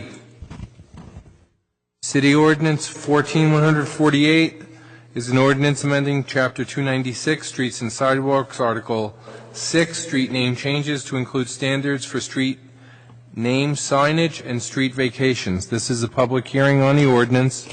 Are there any members of the public wishing to be heard? Yvonne Balser, I read this ordinance, and it talks about having people named if they've been passed away for 5 years. So I want you to know that Morris Peston, when he was alive, had a street named after him in Liberty State Park. And other people were alive, too. I don't mention all their names. I don't think it's a problem for me personally having the street named by someone who lived here. The reason why I didn't have a problem because he did a lot for Jersey City. The problem I had with street naming, and I look around, there's people we're naming streets out of people who have no history with the city. We're doing it because we're rewarding a certain ethnic group, which, has nothing to do with the city's history. And I'm kind of hoping that as we go forward in the future, that we have it named after people who contribute to the city, not because they bring in votes for some mayor or something like that. But again, I would like to see this amended. And if someone comes back from overseas from war and does something terrific, and he's still alive, why should the person have to be dead to have a street named after him or her? I mean, I don't see where that should be a problem. When the committee met, the issue was when a person's alive, sometime they have an issue in the future that taints their name, and if the street is already named after them while they're alive, then the city has to go through the problem of taking the name down because of maybe some issues that they ran into while they was alive. So it's safe that when a person is deceased, that a street is named after them. So this way here, there's nothing else could come about. I can see your point of view. I can see your point of view because you have the issue of the entertainer. I will not mention it. But I'm just letting you know that we did have a number of people who were alive, and they were credited to the city, and they didn't embarrass the city at all. And before they were alive for at least 15 years before they passed on, and they didn't, cause a problem. But I'm not bringing that up. We have an issue now. Yes, you have an issue now, and I'm really hoping that it's related to history of the city. We have lost a lot of history. We lost Henderson. There's an ordinance. Be happy to provide you. It's online. Yeah, I read it already. The menu of names. And I think we should start, from my point of view, restoring the history. and the reason why I bring up Henderson is that he had, not only was he mayor, he had a factory that created pottery, and that pottery won international awards, and he put people to work. In that particular day, it was the Irish who were considered really the low class, and he gave them a job. And we came in and we moved his name, Henderson Street. Why? He contributed to the city.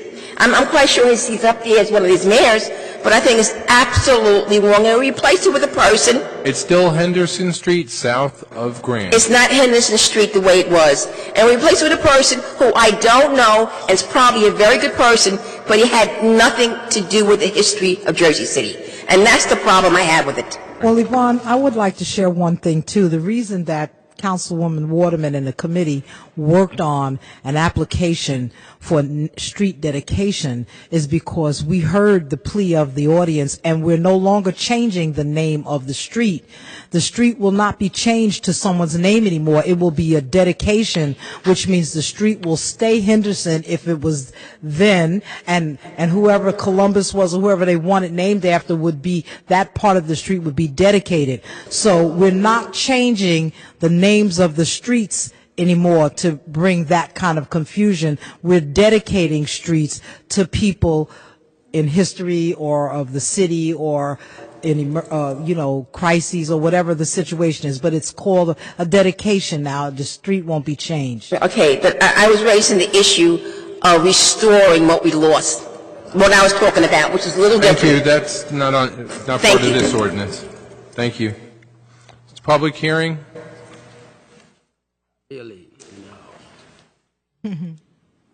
I would just like to say that I think the committee went after the essence of what has been going on in our city. Just streets, and not only just streets, but in this case streets, just being named after people for the sake of naming streets after people needed to have stopped. There's such a proliferation that you wonder why even these streets are being named. So I commend the committee. I would definitely unite with Yvonne, though, and say that do further review of the process you've started and you put forward, because I think, seriously, if we dedicate or change the name, any major thing like that should be somebody who has made such a significant contribution to our city and to our growth, and in some way to our state and to our nation. And I mean, so let me again commend you for at least going to the essence. I saw you going to the essence of the problem. But again, these dedications or an actual change of name should be somebody who did some great things. Somebody who did some great things in this city and for our city. But again, I applaud you, because I saw where you were going, I understood where you were going, and the proliferation has to stop.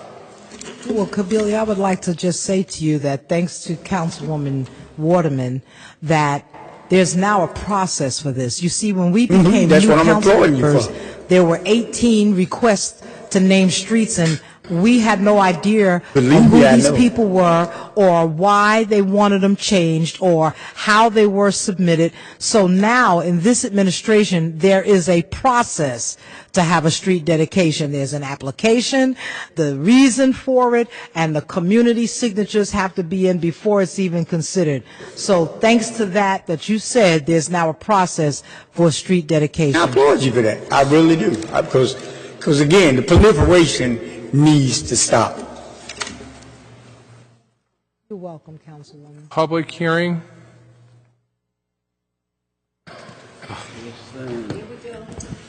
Jason Bird. I can do everything in a minute. Thank you. This is very good, not changing names, giving recognition for people in our community and going through the process is excellent. It's actually well thought out. But again, to speak about, we actually lost some great people in our streets, like Jackson Avenue, changed to Martin Luther King, and we lost, that was a black family, well renowned. I'm not saying that King wasn't great, but we lost our own kind and our own people in the city to give another man a national hero, something else.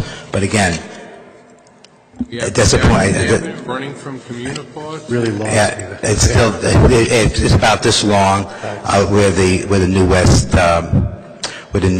west precinct is very short. But again, it is known as Martin Luther King Boulevard, and I'm just saying, if there's a way to bring back Jackson Avenue, a name for the Jackson family, I would appreciate it, and it's something to think about. Thank you very much. 5 or what Jackson family? No, there's a family in Jersey City. Oh, I can do the dance. Okay. No, there was a family known as Jackson, the Jackson family. Family is Jackson Avenue named after? I don't know. Well, I'm just saying that I'm doing a little history. There's named after the family Jackson. I thought it was Andrew Jackson, but it wasn't. But I'm just saying. Was it? No. Exactly. They were two entrepreneurs that were very famous almost 100 years ago. And Jersey City should be proud of them. Oh, yeah. Right. And there's nothing wrong with we shouldn't destroy our history.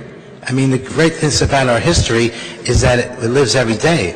And once we change the name, you get confused. And it costs us money to do that. Thank you very much. Thank you. Motion. Second. We have a motion by Councilman Navarro. The ladies were so... Please. On the 18 months parking for free.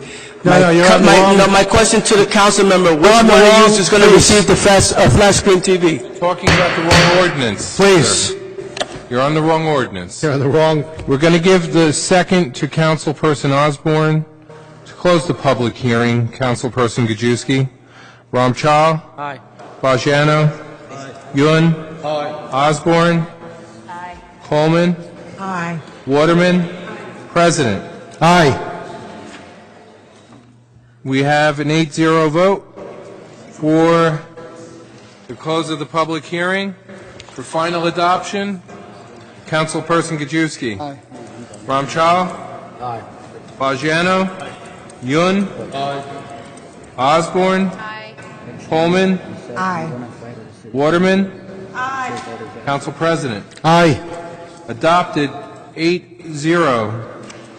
Oh, can I just, I don't know if it was mentioned, but Councilman Rivera had to leave because of, he did I mention? did indicate that he had left. He was not forgetting. He's in a lot of pain, Yes. just for the viewing audience, folks, to know that it wasn't of his own volition.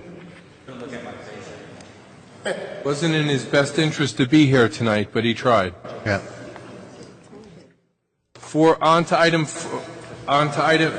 have an 8-0 adoption for 4E 148. On to item 4F. 4F is City Ordinance 14-150.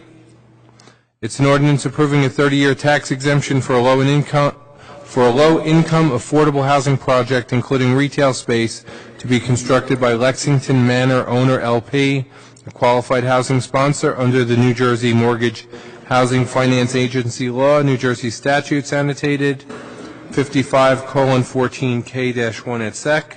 This is a public hearing on the ordinance. Mrs. Balser? Yes. Before I start on why I don't agree with abatements, I was reading this and I realized that it has a cell tower on the building.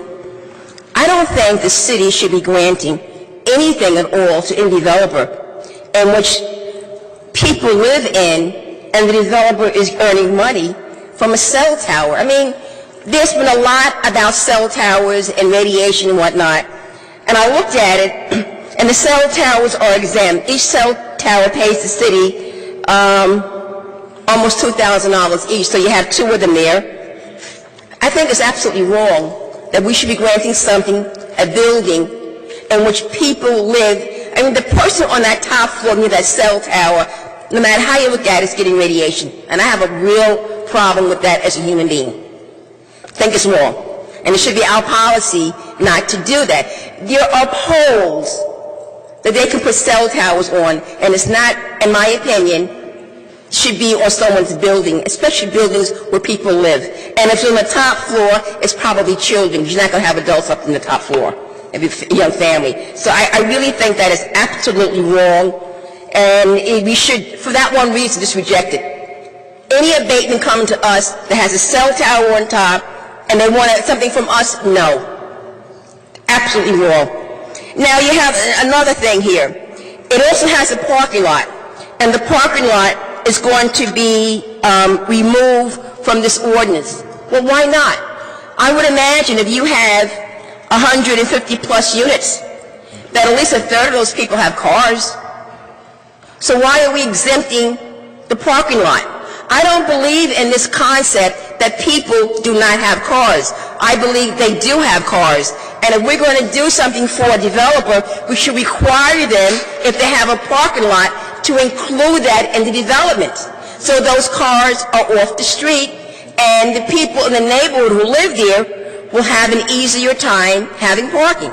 So it does have a parking lot, and what I'm thinking is going to happen is that you're going to allow the developer down the road to develop something on an empty lot. And it should be a parking lot. And I have a real problem with that. If a lot is available, and the owner owns it, let's use it, you know.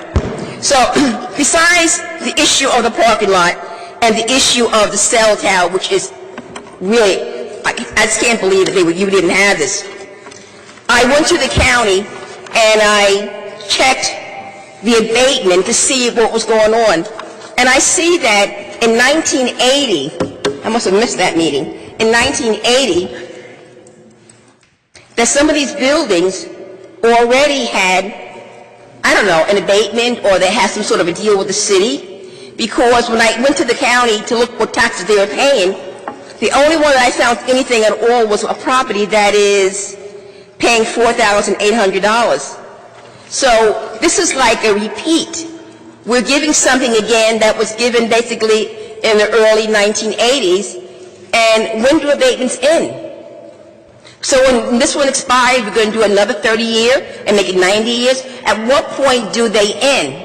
Because we're transferring the services on people who are having a difficult time as it is paying their taxes. The people with the water bills and the taxes. The 2,300 people that are in tax lien from last year. There has to be a time when we can't constantly say we're going to give one group of people a break all the time. And I feel that way whether it's this type of housing or Panapinto. I don't think it is right to have the middle class to do this all the time. It's, you know, I mean, this reminds me of Salem Lafayette. I mean, that one had an abatement, and when that one expires, it will be 66 years, for God's sakes. 66 years. And I don't think, it's one thing, as Mr. Burns said, to have one bite of the apple. This is more than one bite of the apple. If you have property here that receives something already. Because in 30 years from now, when that one expires, we're going to say, well, they got to replace something else again. Number one, we're not doing a very good job with developers when they did this in the beginning. We should be sending people there to make sure they're maintaining the properties. We should be doing that. And I heard the argument, or not the argument, the statement made by Councilman Coleman over the issue of crime there. Something similar like this happened downtown on Montgomery Gateway, in which, when I was the president of the Amherst Park Association, the developer asked us to support this. And he says, we're going to make sure there's no crime in that building. Well, unfortunately, there was crime in Montgomery Gateway. I mean, how are you going to stop crime? You're going to have to... Well, it was something that was brought up during the caucus meeting when you guys discussed it. I remember... It was something that was brought up in the caucus meeting between Councilman Coleman and Yes, so it was something I'm bringing up. So my issue is, why are we doing a second, I would say, abatement already? Why are we doing that? I'm quite sure there's a number of children in this building. And I know it says something about senior housing, but when I went there and looked at it, I really doubt there's seniors living on the top floor of those buildings. We're looking at like 5-story buildings, even though it doesn't say that. But I see, you know, regular people living there with children and whatnot. So what is the reason for a second 30-year plus abatement? We're sitting at the caucus when it was explained by the developer that after 30 years, many things get worn down and broken over 30 years. It's the developer's intention to go in and rehab the property to make it habitable for these low-income individuals. So basically, you're saying that if someone gets an abatement and it's perpetual then, it never ends. This is Perpetual, low- well, this is- that's what I'm trying to say, because Very low-income individuals, very low. This is a unique situation, and the city doesn't normally do new abatements, but the statute itself that this is under is different than the long-term statute. So just so you understand, this is being done under an affordable housing statute, and it's being done because the conditions at that facility need to be revamped. And it's a priority for us, I believe, as a community, to provide really decent housing for those people that can't afford unsubsidized housing. And it's going to help us do that. well, my question to you is, what are we doing for the 2,300 that are in tax lien that are homeowners? What are we doing for them? That's a major issue. The reason why taxes are high is because we're paying for services for people. Now, let's say, and I know this probably will go through, what is to stop the condition to go down again? You're asking me to subsidize services for school, for county, and hiring more cops. What plan does the city have to make sure those conditions do not go down again? Do we throw bad money after something? Do we throw good money after something that the city can't maintain? What's the plan involved right now? What is the plan? Because I see this coming back again. Plan for what? Another project. We have so many buildings in the city. Why there has to be a plan to say we can't have. It's coming down to us like a 65-year abatement. I pray that you'll be here in 30 years protesting the renewal of this abatement, Mrs. Balser. That's not funny, Mr. Byrne. It has to be, the city has to have a plan. It's not just basically giving away tax dollars to do something. What is the plan to make sure it does not go down again? The plan is to make sure people aren't living in substandard housing because they are less fortunate. Well, the problem I have with this, of the abatement, is what about Mr. Young? And he was right on this. 30-year, you're talking about 30% of your income. It's not really low income. If they're paying 30% of their income and the rest is coming from Section 8 of the federal government, they're paying market rates. That's number one. It is not low income. The developer is getting 100% of market value. That's number one. Now, I don't know when the people file their income tax if they're putting down all their income. Today, people don't marry. That's the common law. It's commonly known. So I have no idea whether or not that income they're showing the federal government is actually true. The developer is going to receive 100% of market value. Okay. So that's not exactly low income. They're going before the New Jersey Mortgage Housing Finance Agency. I'm sure they require a great deal of paperwork and certainly sworn statements and other requirements, Mrs. Balser. This is not just an action of the council. This is coterminous with the requirements of the New Jersey Mortgage Housing Finance Agency law. And my other question is, how many other buildings are we going to do the same with? I can see we have over 100 buildings that are tax abated, and a lot of them are affordable. As they come up, you'll protest them. Well, the point of it is that there is no end. There are two groups of people in the city. We have aging housing stock. Yes, and those people with aging housing stock, a lot of them are taxpayers, and they have to make sacrifices. Okay, I understand your consideration, your issue, we very well understand. But when I look into research, in order to get the financing for the low-income housing, they actually need 30 years of tax abatement.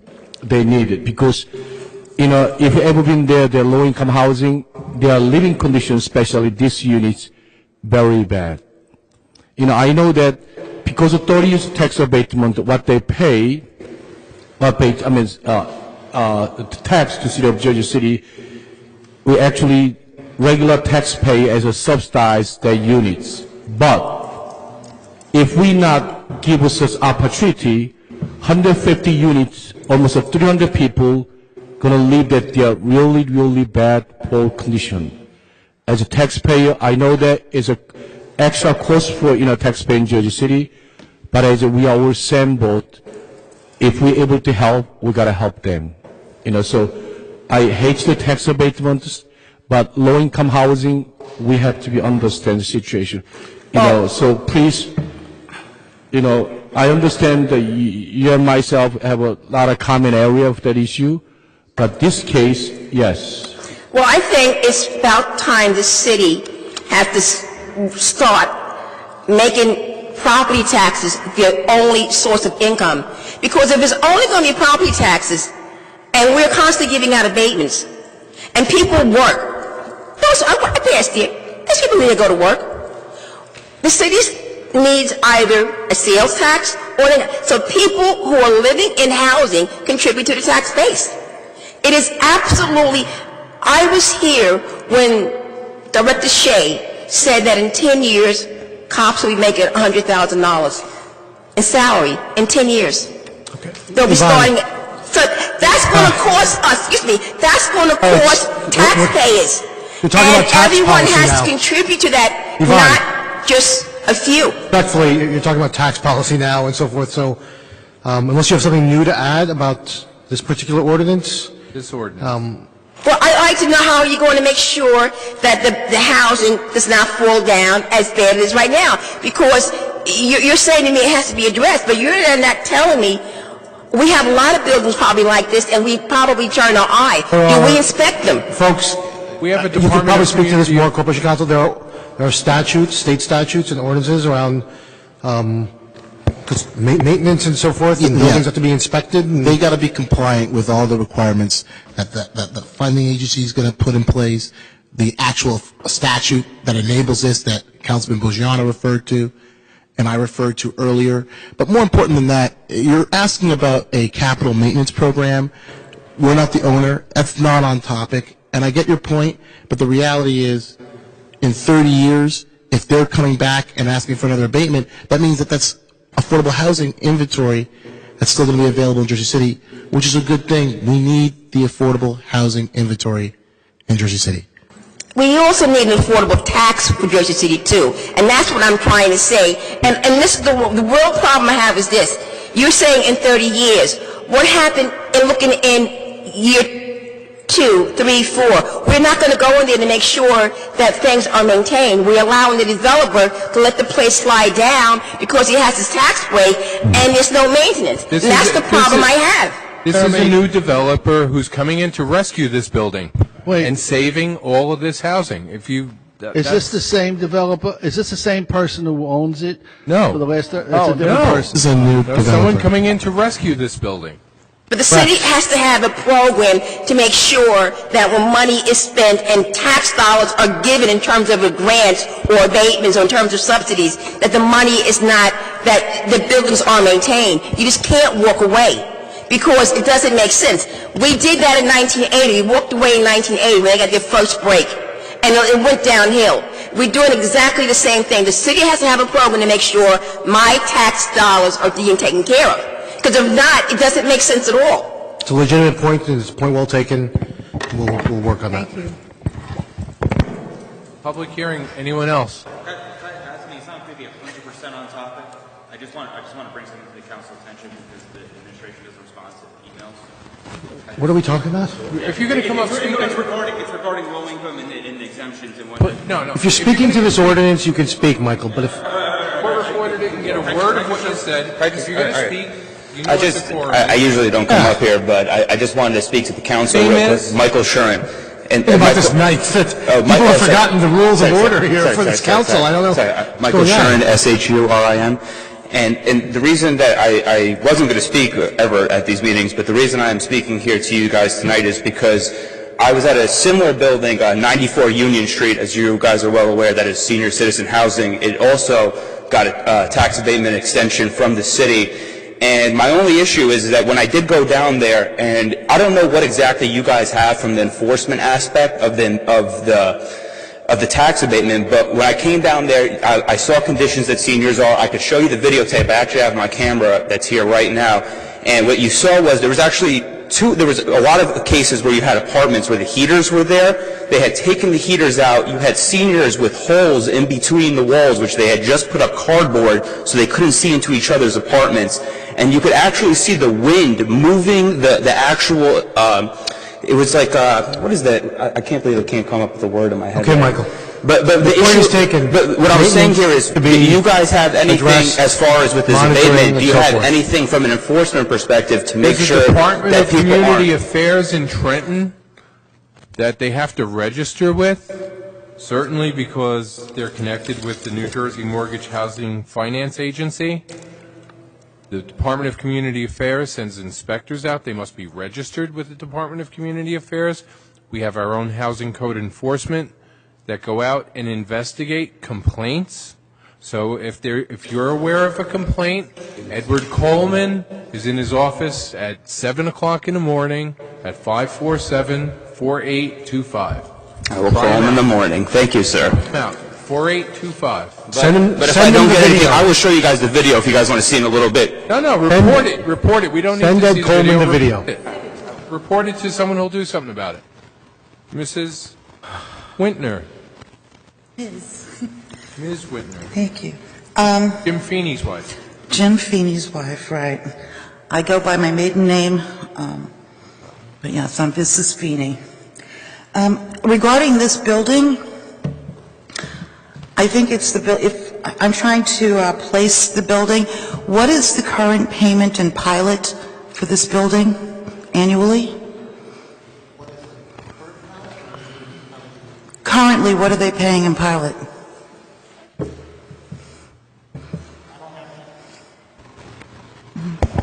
I don't have the current tax numbers on me. What is the exact address? Do you know that? Is that the one, it's like 15 or 17 Bergen Avenue? It's Multiple addresses. multiple addresses. It is 8 buildings. 451, Lexington and Bergen. 501, 503, and 507 Bergen Avenue. And 11, 15, 16, Okay. 20, 21, and 22 Lexington Avenue. Okay, so it's the buildings that I believe it is. I had looked, this was a while ago, so I don't have the exact numbers in my head, but if I remember correctly, the payments were very low, something like $5,000 annually for these buildings, which I could never understand. So Service charge is going to be $140,964. $140,964. cumulative. Cumulative, approximately $927 per unit. Per unit. 27 a unit. 927 a unit, okay. So my next question is, regarding usage of abatements and everything. Has there been any analysis done in terms of how much this costs the city in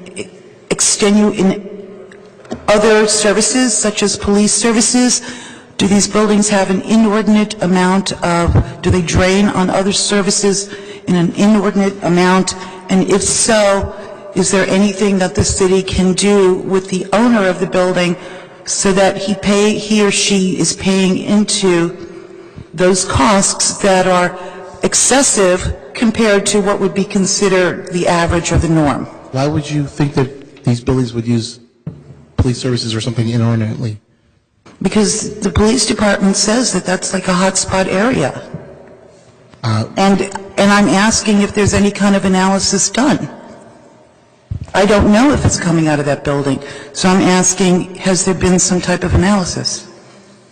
I don't have target or have analysis based on an address or economics or anything like that. That's not how we look at that data. I think Boston does that. Just FYI. Profiling. Yeah, they may have it, but for the law department, we don't. We just do the abatement document. Esther, just to let you know that I had a various amount of meeting with the developers, and matter of fact, developers is here if you have any questions for them. But they are going to put in a surveillance camera. They're going to give the West Police Department code to get to the camera anytime they want. They're going to have security as well, secure in the building. So we all know it's a hot spot right now, but these developers coming in and try to take it over and do something good with it. Did they put that in writing? Yeah.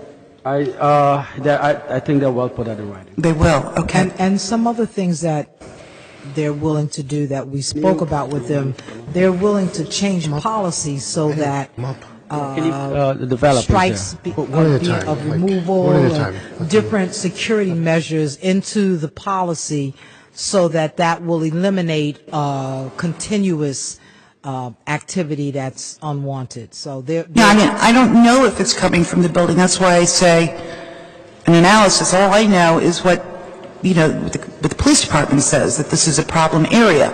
So, if no one is looking at that, then we don't know the answer. So that's why I asked the question. But if they are going to do those things, which are good, then you need to get it in writing, because unless it's in writing, it's nothing. Esther, I agree with you. And the developer is here. He's going to be sitting down. My next meeting with him is going to be with Captain Kelly, Lieutenant Vutas, and myself, and Councilwoman Diane Coleman. We're going to be at the Okay, meeting. so the issue is recognized. Okay, thank you. There he is. Okay, Mr. Gutierrez. No. After this, you're probably going to have a Tylenol. The developer that you mentioned, that he rescued the abandoned buildings, he has no interest in running for office.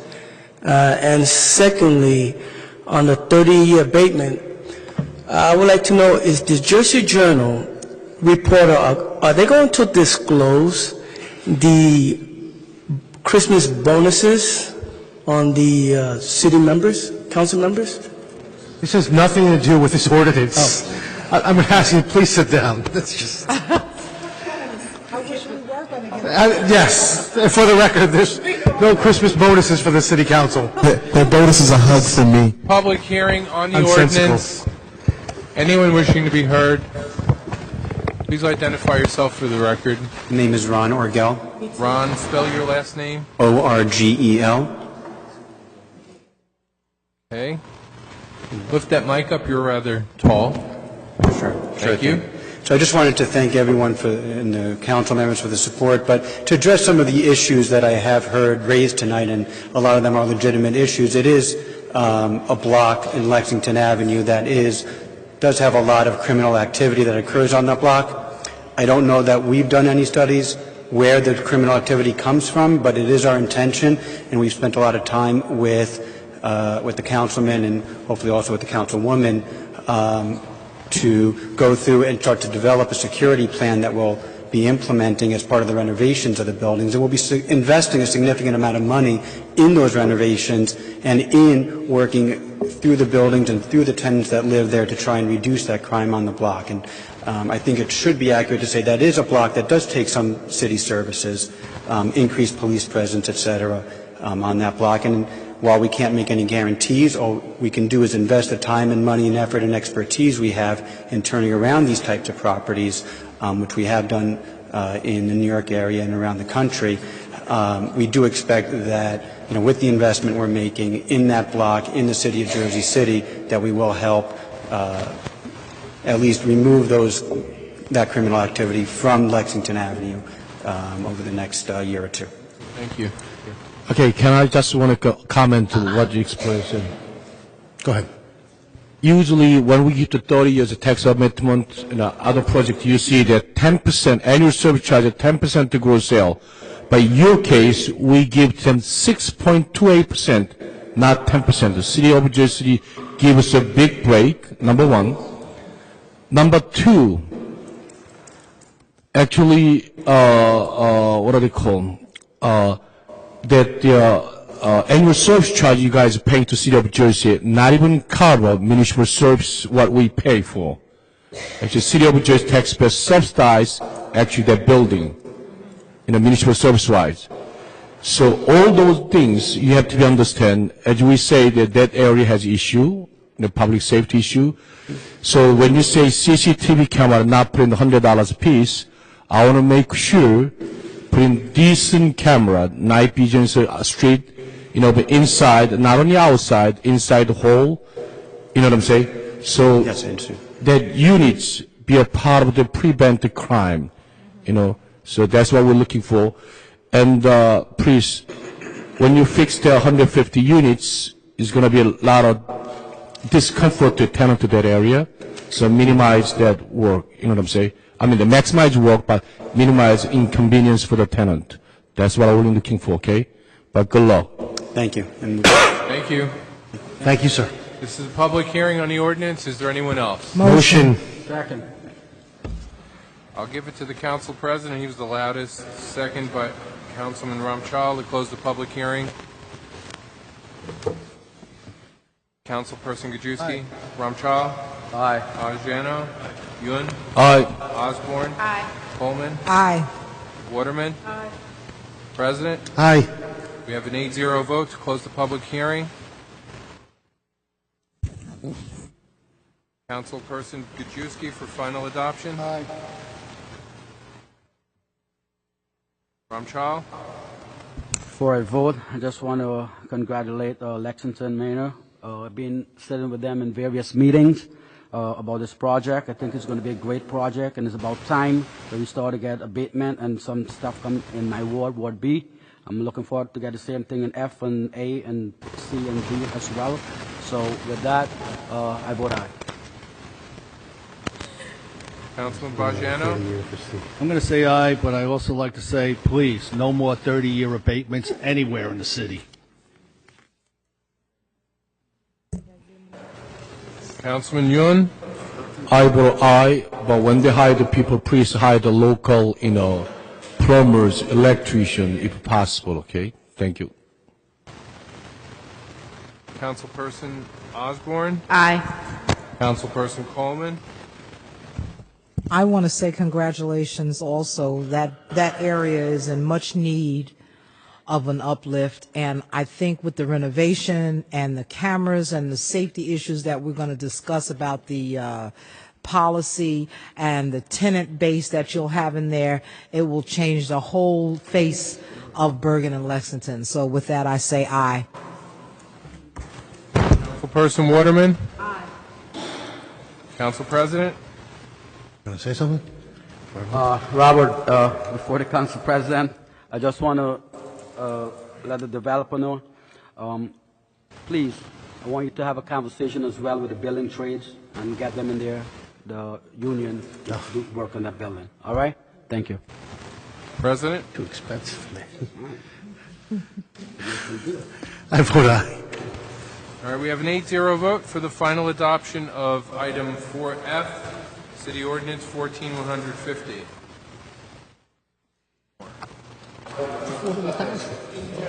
Also, inside, outside of the rehab, right? Excuse me? Hello? Hello? Inside and outside. Inside or outside, right? Okay. Item 4G, City Ordinance 14151.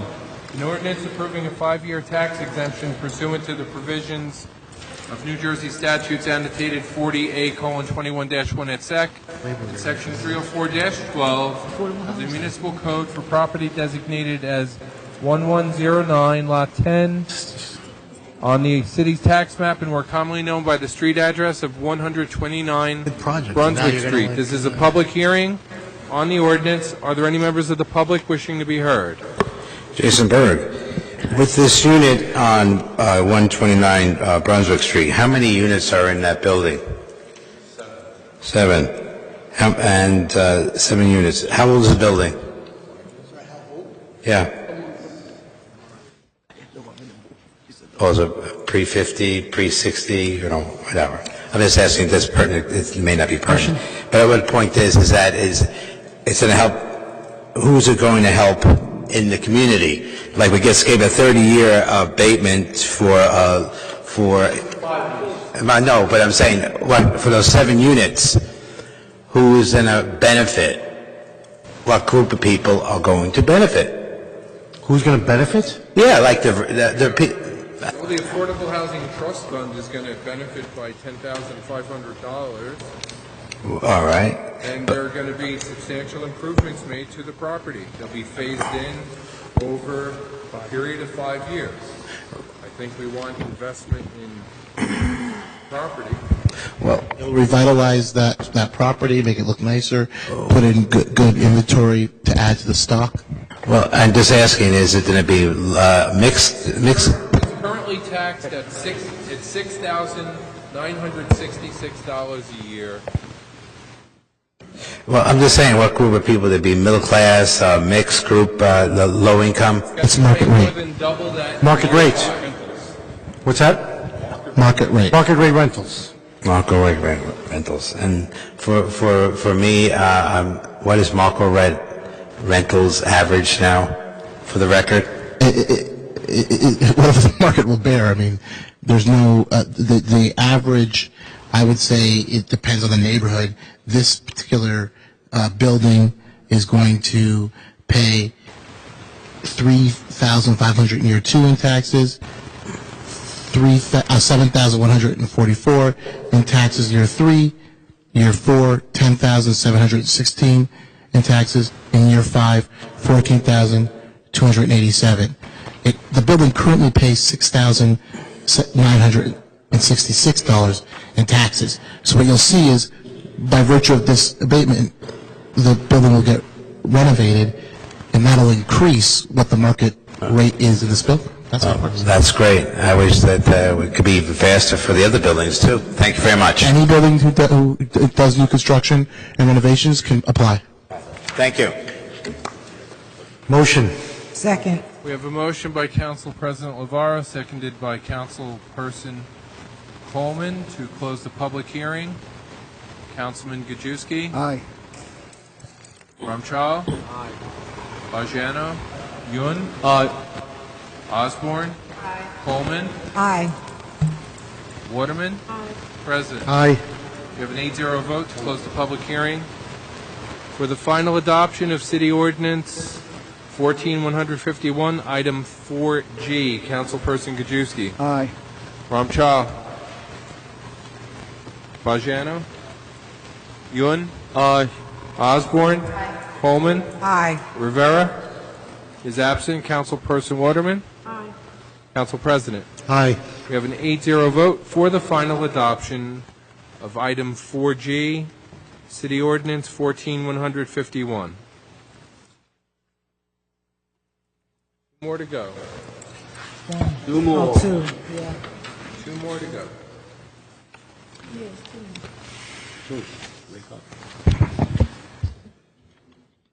We have 4H, City Ordinance 14152.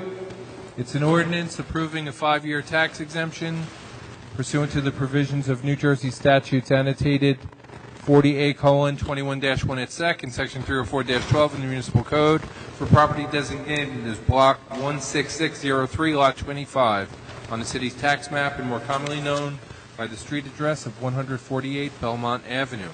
This is a public hearing on the ordinance. Are there any members of the public wishing to be heard? Motion. Second. We have a motion by the Council President, seconded by Councilperson Osborne, to close the public hearing. Aye. Councilperson Gajewski. Ramchal. Aye. Bajano. Yun. Aye. Osborne. Aye. Coleman. Aye. Waterman. Aye. President. We've closed the public hearing 8-0 for final adoption of Item 4H, Ordinance 142. Councilperson Gajewski. Aye. Ramchal. Bajano. Yun. Aye. Osborne. Coleman. Aye. Waterman. President. Aye. We have an 8-0 vote for the final adoption of City Ordinance 14152, Item 4H.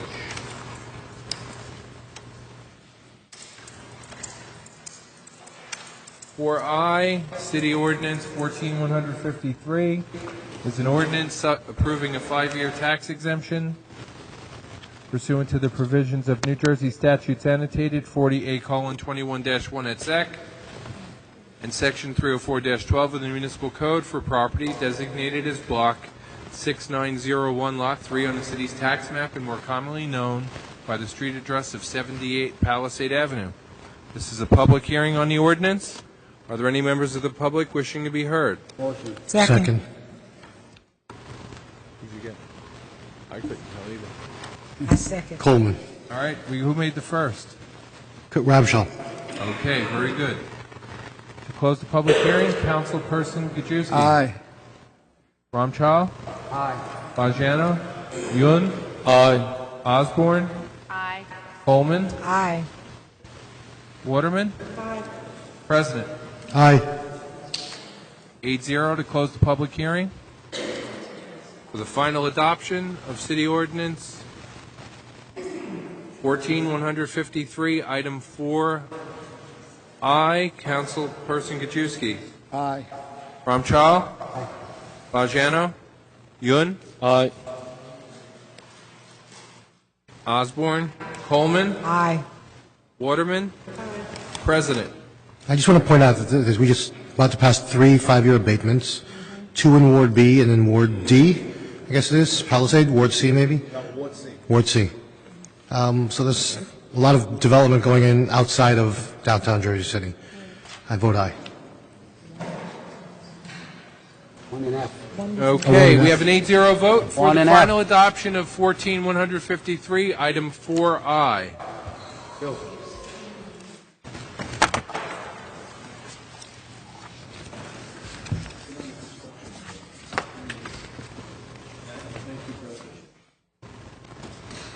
Okay, council members, we're to the list of speakers. Laverne Washington is absent. All right. Still giving out Happy Thanksgiving, Laverne. Laverne's still giving out turkey. Happy Thanksgiving. Cynthia Johnson. Cynthia, not here. Next. Jamie Vasquez. Not here. Happy Thanksgiving, Jamie. Jamie? Yvonne is here. Girl, there. Sorry, get turkey. Yvonne Bolter, I am really disappointed that we gave an abatement on a house that has cell towers. I think that is absolutely wrong. There's enough data about radiation. Children live in that building. I think the city should have a policy on cell towers on buildings that receive a gift. I think that should be done, number one. I think that's absolutely wrong. People deserve better than that. Now, since I'm talking about abatements, Montgomery Gateway was developed, they collected 15%.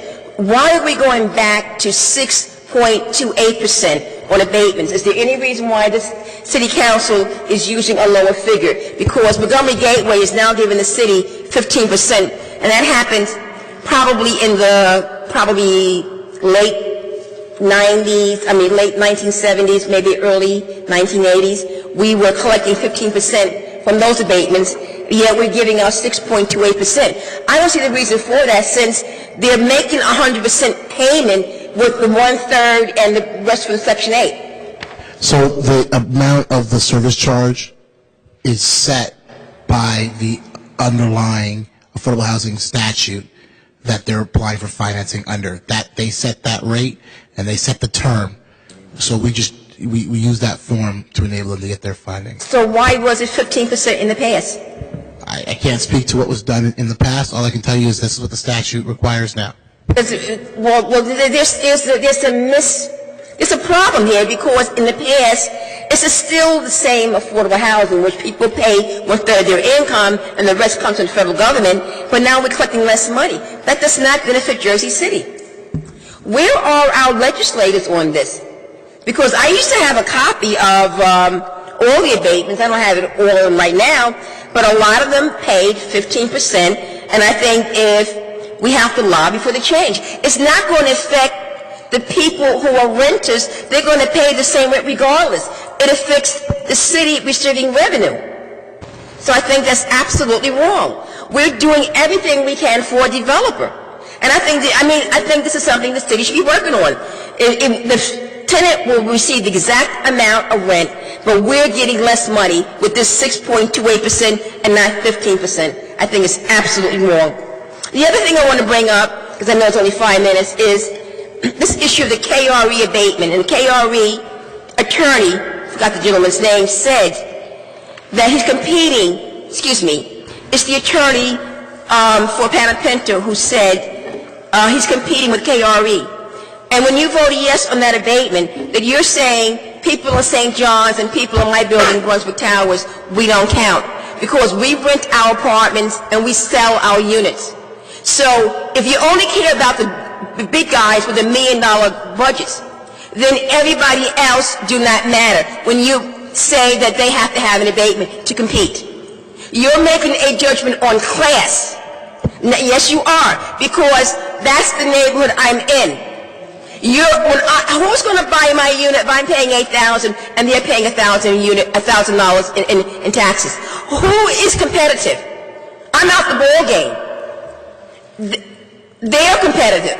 And I distinctly remember when the KRE abatement went through, I was here when John Thurgoff said that we marketed this for Brooklyn, and he said each unit would cost about $1,000 in terms of taxes you're going to pay.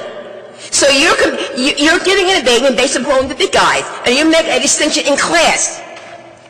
You're saying the big guys can have the abatements, and the middle class and the lower class are getting abatements, but the middle class is not. I hate to use some of your 5 minutes, but that's really not fair, because this council just passed 3 abatements for small developments. 5 years. 3 5-year abatements. That's not 30 years. But that's what they applied for. No, but you're taking the 5 minutes. 5 years does not compete with 30 years. It does not. The math is 25 years by the definition. And I think what I'm saying is absolutely true. Because, no, thank you, 1 minute left. I am saying you're making a class distinction. You're not basing it on race or sexual orientation. You're basing it on who has the most money. And it shouldn't be that way. You're saying they matter and we don't. And you're making my property to be not worth anything or less because I don't have that 30-year abatement attached to it paying $1,000 or $2,000 a year. That's what's really happening. And that's what I see. And that's what the market will bear. An apartment that has an abatement sells for more. An example is Canco.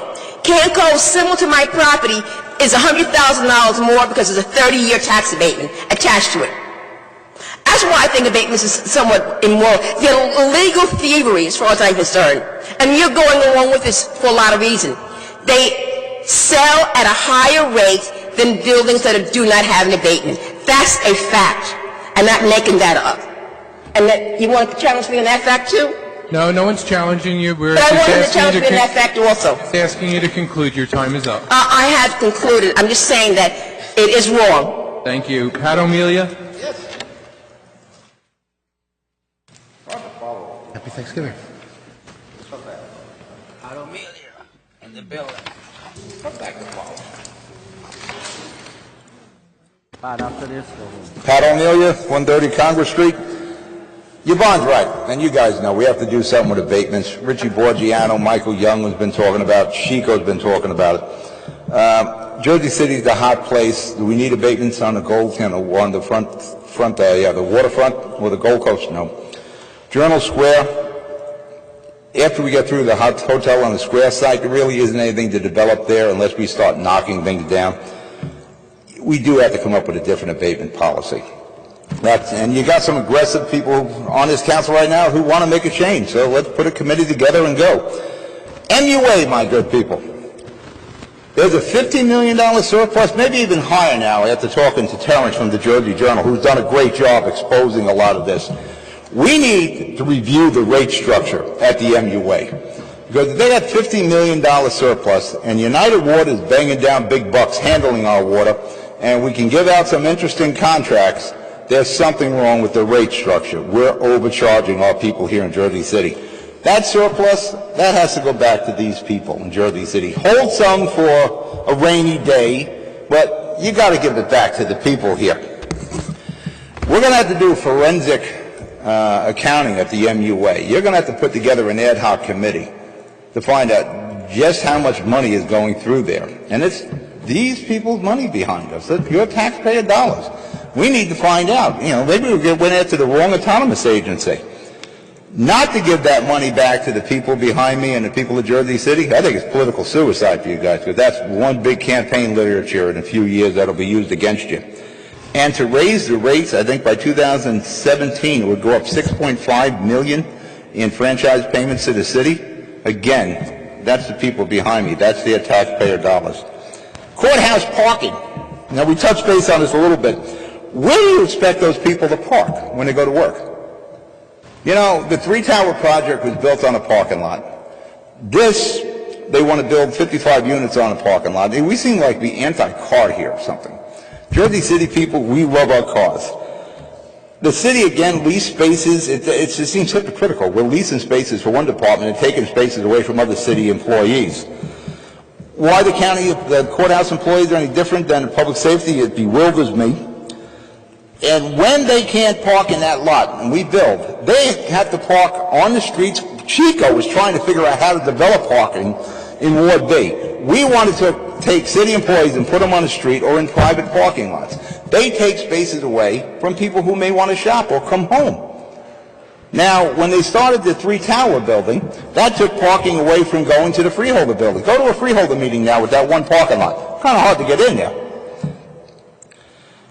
One of my concerns with absorbing or dissolving the J.C. Parking Authority was the lack of commitment to parking. This is really an example of a lack of commitment to parking, because we're using this money to plug a budget hole. Let's not kid anybody. What's to stop the city from selling other properties that the Jersey City Parking Authority has now? And believe me, they'll do it. There's the commitment we needed, and that's the thing about the Jersey City Parking Authority. As an autonomous agency, we could go and talk to them about developing parking. I don't think the city of Jersey City and this administration has any commitment to the quality of life that parking brings. We need to create parking, not get rid of it. Agree with and that really is a quality of life issue, parking. Where are you guys parked right now, since city employees don't need parking spaces? I believe you said that, Frank. The city isn't obligated to give city employees parking. Didn't you say that at the caucus meeting? That the city isn't obligated to give city employees parking? 1 minute. Where are you parked right now? I'm parked outside the back. You're in an assigned parking spot, aren't you? Well, it's kind of hypocritical to take parking away from other city employees, isn't it? When every one of you guys are in an assigned spot. And if we're going to do this, which I'm sure we will, take that parking away from the courthouse employees, is it possible we can talk to the people at the county plaza and see if we can get parking for those disenfranchised Jersey City employees that work for the municipal court? Something to think about. But parking, guys, it is a quality of life issue. Thank you. I agree with you, Pat. Pat, a lot of things I disagree with you, but I agree with you all these things, what you say. Please, Tayari.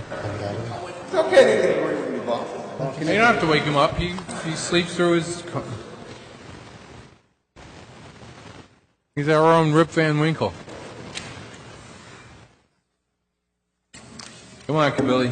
I basically wanted to address the Comcast, I think is item 3A. I know that Bob Byrne and others have done a yeoman's job in trying to bring the bacon home, but Comcast has shortchanged us so bad. There's nothing in the way of community programming, nothing in the way of community training, nothing in the way of the partnership with the public school system anymore. These are things Comcast stopped doing, and I just want to say that, stop doing.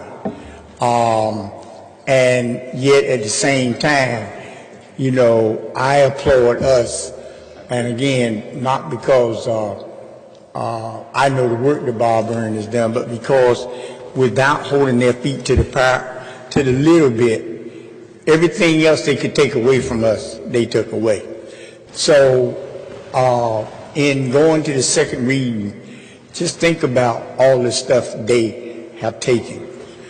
I am also concerned, Phil Carrington raised last week that some of us were not concerned about Muhammad Akil. And he said we can't really be concerned too much based on some of the comments he made. I'm concerned because 2 months before that happened, the deputy person was brought in from Union City. And any of us with any sense knew that it was going to be a matter of time before Muhammad Akil was moved out of that position. We saw the same thing happen to Keith Davis. Keith Davis was doing a good job, and the next thing we knew, Keith Davis is removed from that position. And as we look at these things across the board, you know, we need to begin to ask ourselves, if we're going to remove people, then let us at least replace them with other persons of color. And I'm very serious about that. Because this here whole thing, every time you look up, a person is removed, be it Muhammad Akil, be it Keith Davis, and be it some others. You know, somehow or another, no one else can be found, as though that's the only person that could have done that job. That was the only person of color that could have done that job. I will also say this, unless Muhammad Akil's performance was just so bad, a speech he made 25 years ago when, what's the young woman's name, Brooke, stands up at 3 a.m. in the morning, cursing, she's on video and everything else, but then there's a rush to have a poll, I think it was, you know, to let's keep Brooke. We should be fair in how we look at things, but we, and not just Kabili Tayari, many people are talking about this quietly, and I do agree with Phil Carrington. It doesn't need to be a quiet discussion. It needs to be an above-board discussion. And we need to sit down and begin to address this, because it's not just Muhammad Akil. In regards to the situation, a lot of people were all upset about Ferguson. I think Ferguson should not have come as a surprise. All across this country, the new lynching is gunning black people down in the middle of the street, whether they're men or women, across this country. And we may not have a proliferation of that in Jersey City, but whether it's Ferguson, Staten Island, or whatever the case may be, it's also Jersey City. And we need to begin to look at how to begin to address, I think, something like that resolution that Councilman Rivera's aide put forth. At least have a resolution from the City Council about not just Ferguson, but this whole outbreak of just willful police lynching of black people that's going on throughout this country. Again, I want to wish you happy Thanksgiving. And again, I do want to say I commend the yeoman's job that has been done by the Law Department and Bob Byrne and others in regards to Comcast. But tell Comcast they got to do something else besides all the things they have taken away that they used to do. Again, thank you. Thank you. Happy Thanksgiving back to you, Kabili. Guys, Wahid. Wahid, my man.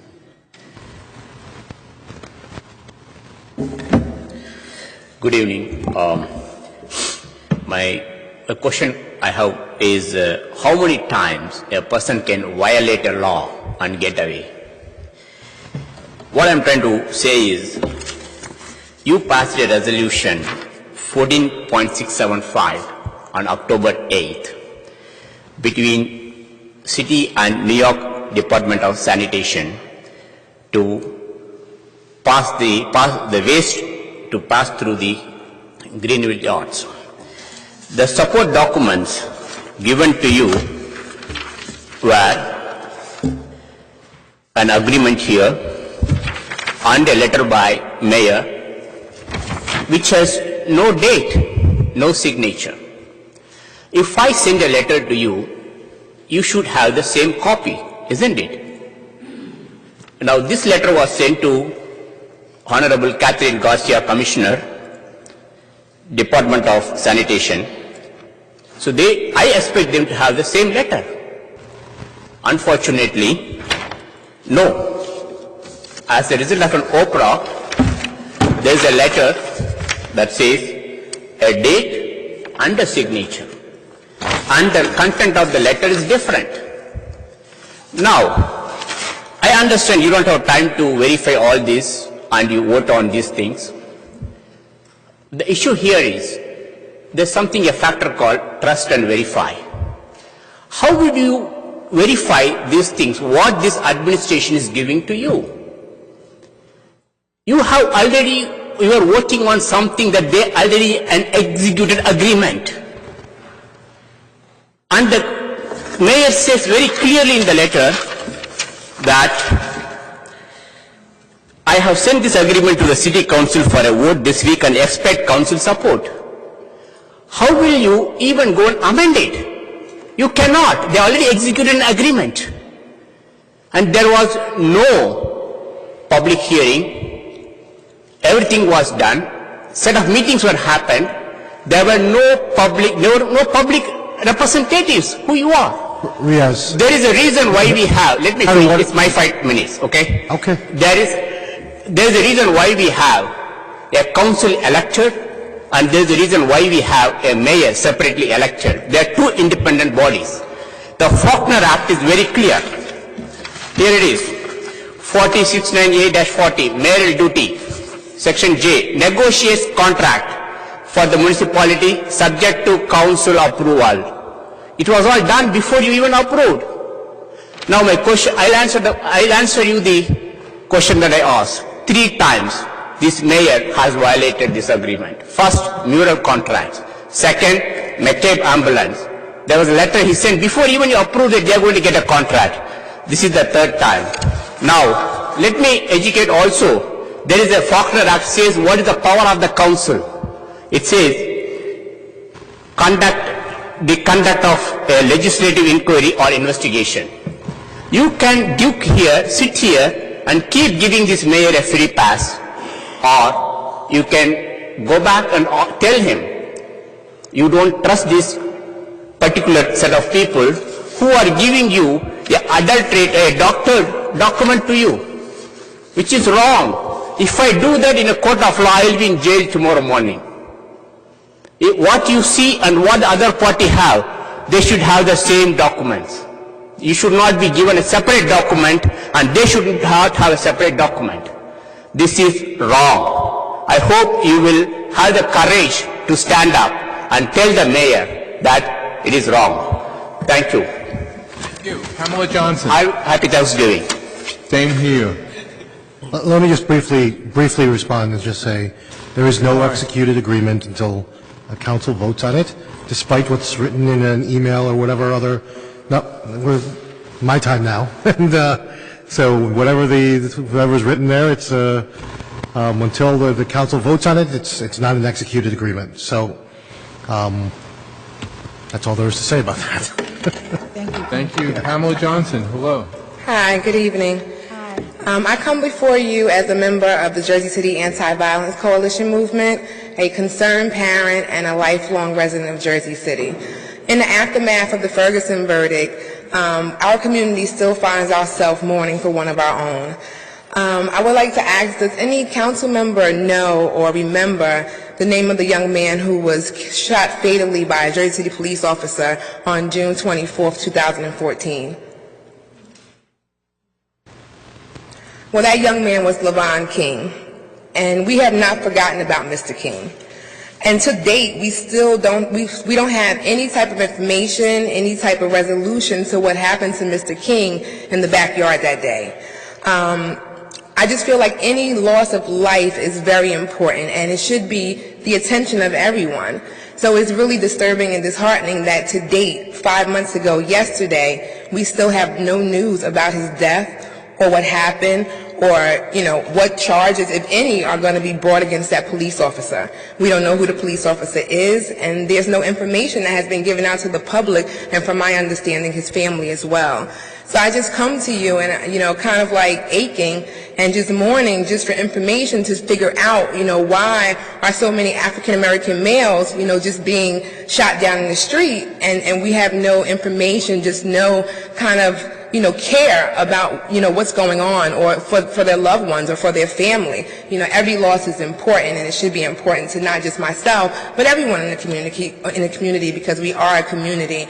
So I just have 2 questions, and I just want to know if there's an estimation on when, the case would be, done with, over with, information given out to the public or to his family, or if that officer is even, still on active duty. So I don't have that answer for you, and I don't know if any other council members have The specific case is concerns. being handled by the Hudson County Prosecutor's Office. If you have questions, you have to refer them to, it's a homicide. It's a person was killed. So it's handled by the Hudson County Prosecutor's Office. You have to refer your questions to them. So it is a homicide? Well, it's somebody died. It's a homicide. Okay. Okay. Thank you. Thank you. Philip Carrington.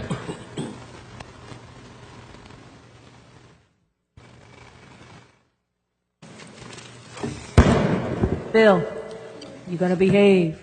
Yes, ma'am. With all due respect to you. No Michael Jackson tonight, all right? As an asterisk to Sister Pamela Johnson, there seems to be two laws in the state of New Jersey and in America. One black, one white, separate and unequal. I said that on the backdrop that I don't know of any white man in this town who have certification or laws or a permit to do business, and then he still get a ticket or a series of tickets for operating his business with a Jersey City license.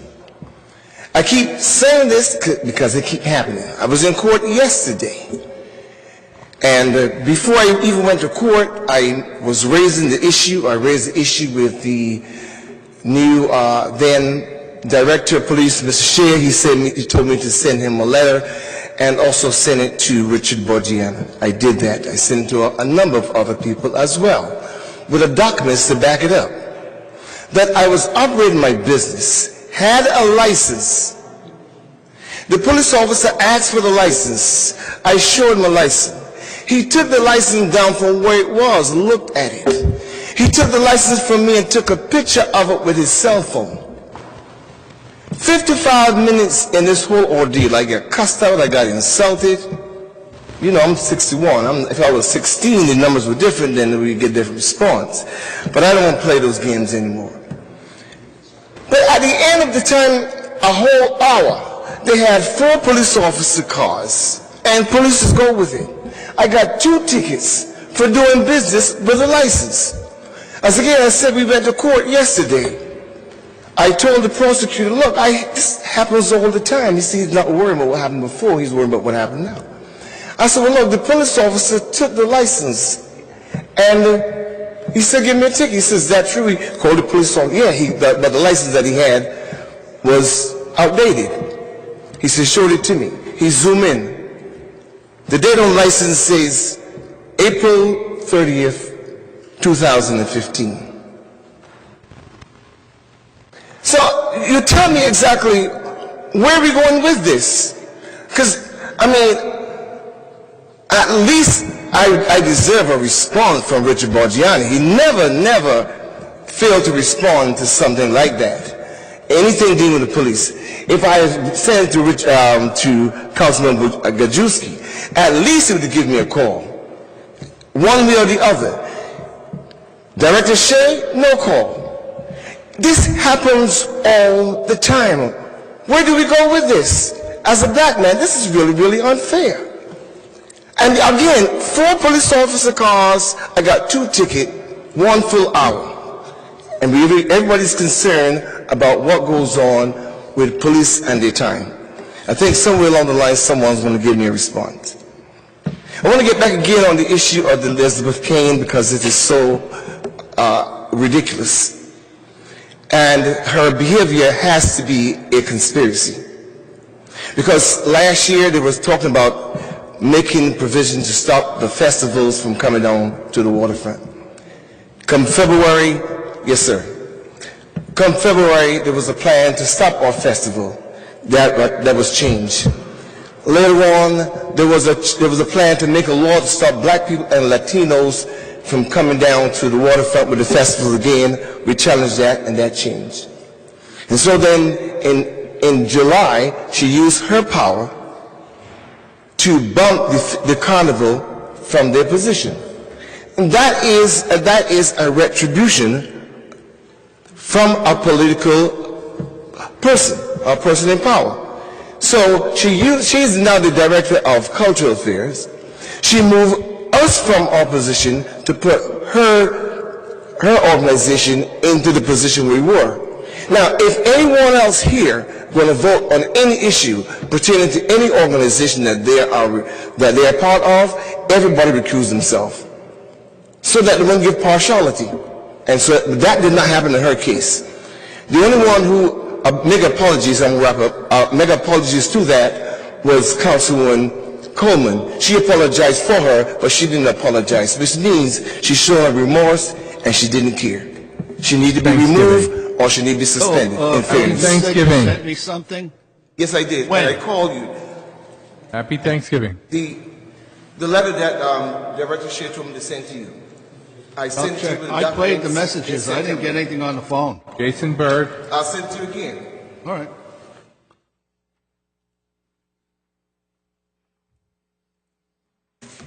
Jason Bird, Jersey City resident for 61 years. I have something to read out I sent out. It's called A Line in the Sand, called by National Alliance, and it's 50 unified states of common law. The line has been drawn in the ground. This was done on Monday, November 10th, 2014, by a powerful assembly of regular Americans from across the entire country. These Americans have reported to the proper authorities allegations of numerous violations against the American people and its unalienable rights, God's given rights. These violations are serious, and they must be brought to the attention of everyone in America immediately. Upon reporting the allegations in writing to your local county sheriffs, their county clerks, their county judges, then on to the state clerks and the state judges. Further on their way went to the federal court clerks, federal district court judges, and finally to the Supreme Court. The results of these attempts to report serious of high levels of crimes have yielded no response, only silence. Silence equates to guilty within our justice system. Looking more closely, these folks are angry that the particular rights in question are said rights that have been lawfully come to them from their God. No one can argue that's the point. Question: Why do we have so many everyday incidents such as drug arrests, stopping people in checkpoints, harassment, trespass, etc. by our employees? They do not believe that these incidences are caused by anyone wanting to leave this country. As of this date, sequentially to communicating to the above-mentioned authorities, no response has come forth. Nothing. These officials are lawful responsibility to do so. Silence, deafening silence, is guilty silence. Their arrogant behavior has been deemed no longer acceptable. The people, having been justly blocked to lawfully redress their government agents, have filed new papers to force their government to answer all claims against their authorities and powers once again. The Quo Wanto, the new Declaration of Independence, was filed in every federal court and to the 9 justices of the Supreme Court. A Quo Wanto is Latin, which is legal proceeding against the usurper of a franchise of office to stop a person or organization from doing something that which it may not have legal authority, by demanding to know by what right they exercise the controversial authority. German versus Madison, 102, Oklahoma 278. 229P 459460. The executionary proceeding propagated to nature addressed to preventing the cause exercise of the authority unlawfully asserted. Johnson versus Manhattan, Rye County, New York. As of the understanding of this filing, it is apparent this is the new Declaration of Independence. This filing was not against foreign enemies, but against America's domestic enemies of the people, for those who have been not responding to the demands of their masters from their public employees. 1 minute. I got 2. For timing you. Let's go. For the following was not against, for the last 16 months, we the people have gotten together to impose an imperative plan to stop these unlawful acts that they've entrusted by our government operatives and safely through the endeavors of all 3,133 counties in America have fully reconstituted and reinstated the common law grand jury as mentioned in the Fifth Amendment of the Bill of Rights of the United States Constitution. This declaration is based on facts. In America, all civil servants, elected, appointed, hirees, etc., are required to swear an oath of office to defend and protect the American Constitution against foreign and domestic enemies. At once, trusted civil servants have turned their backs against their oaths and bonds of office, thus becoming the uncivil servants, America's new extreme domestic terrorists. The people's actions were not taken lightly. By holding publicly announced meetings in all 50 states, calling for the people to respond to the counties, to reestablishing that, to summarize, the people are coming. Okay. They will not use guns. They will use the Declaration of Independence. They will use the Constitution, the Bill of Rights. Remember, without the people, you're not here. Thank you, Thanksgiving, and remember, Happy Thanksgiving. Good peace on earth is coming along.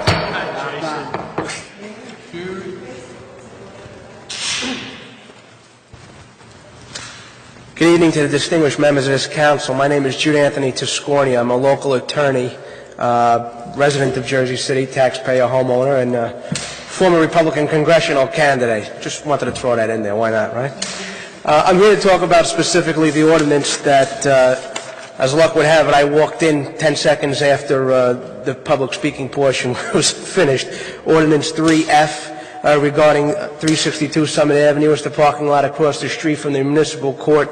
As I may have noted, I'm a public defender here for the city of Jersey City. It's a per diem assignment, really. Any attorney could opt to have their name put on the public defender list, and we use that lot, among others. I'm here to ask personally, please don't allow the lot to be developed.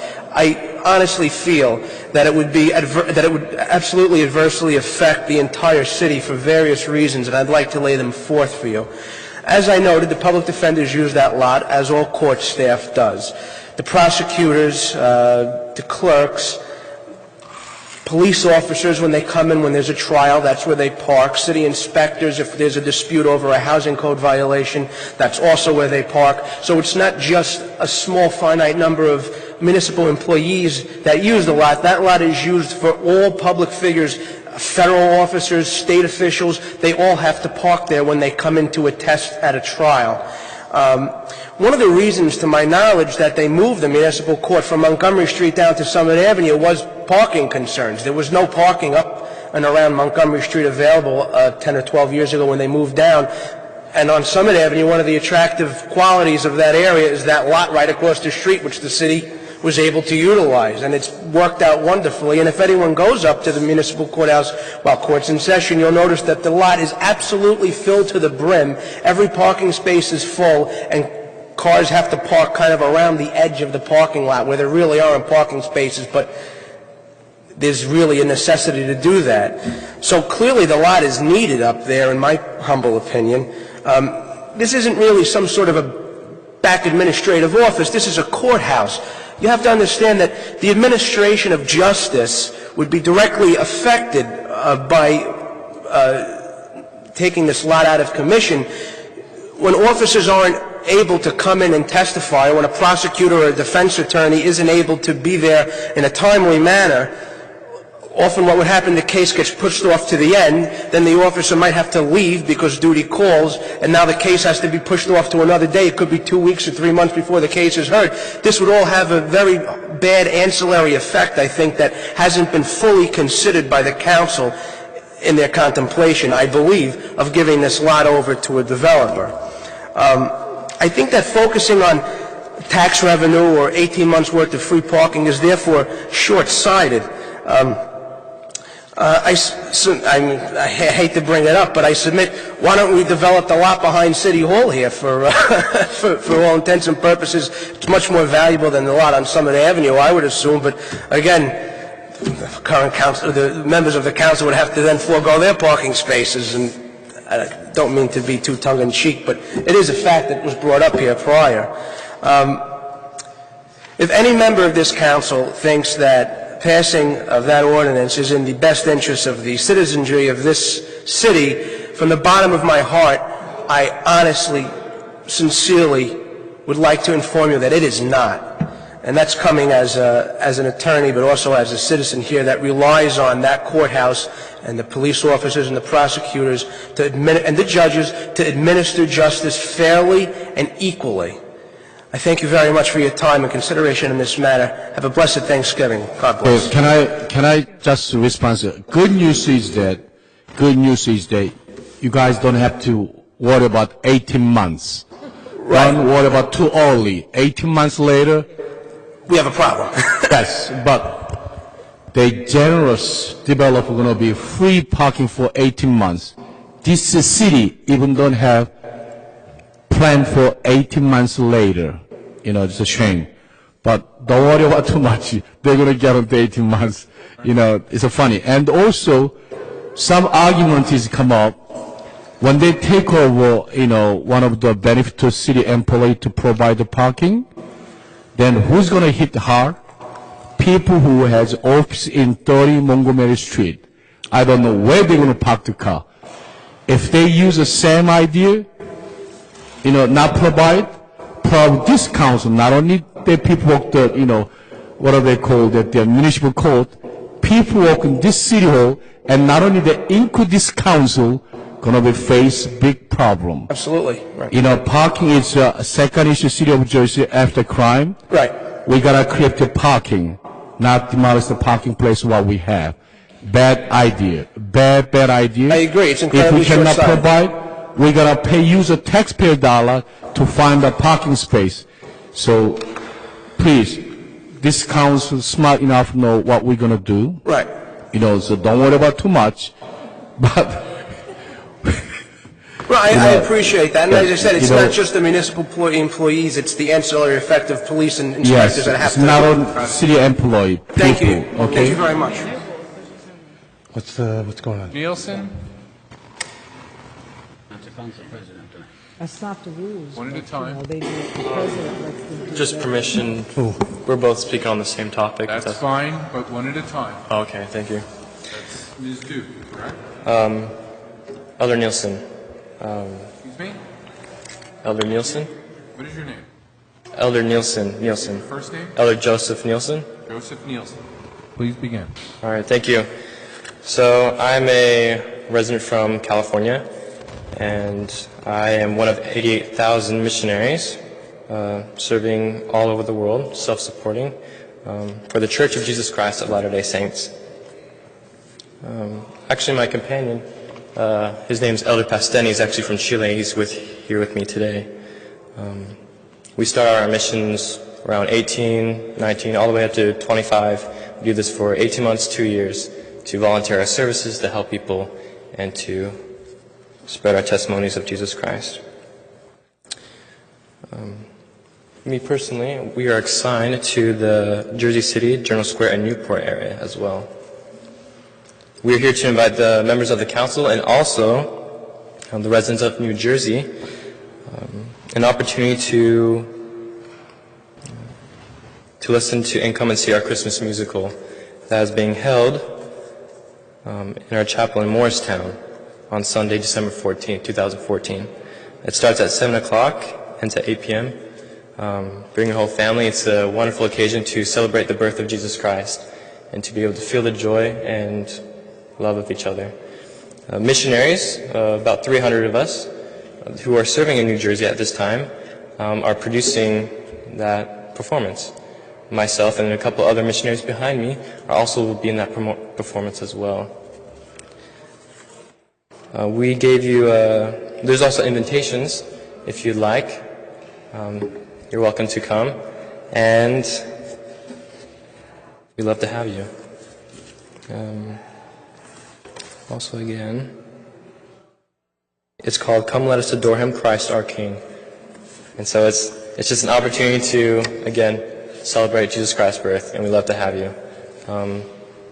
And that should be it. Thank you.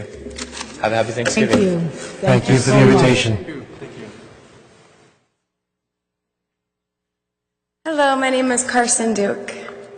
Spell your first name? Carson. Carson. Thank you. Yes, my name is Sister Duke. I am from Scottsdale, Arizona, and I too am a missionary for the Church of Jesus Christ of Latter-day Saints.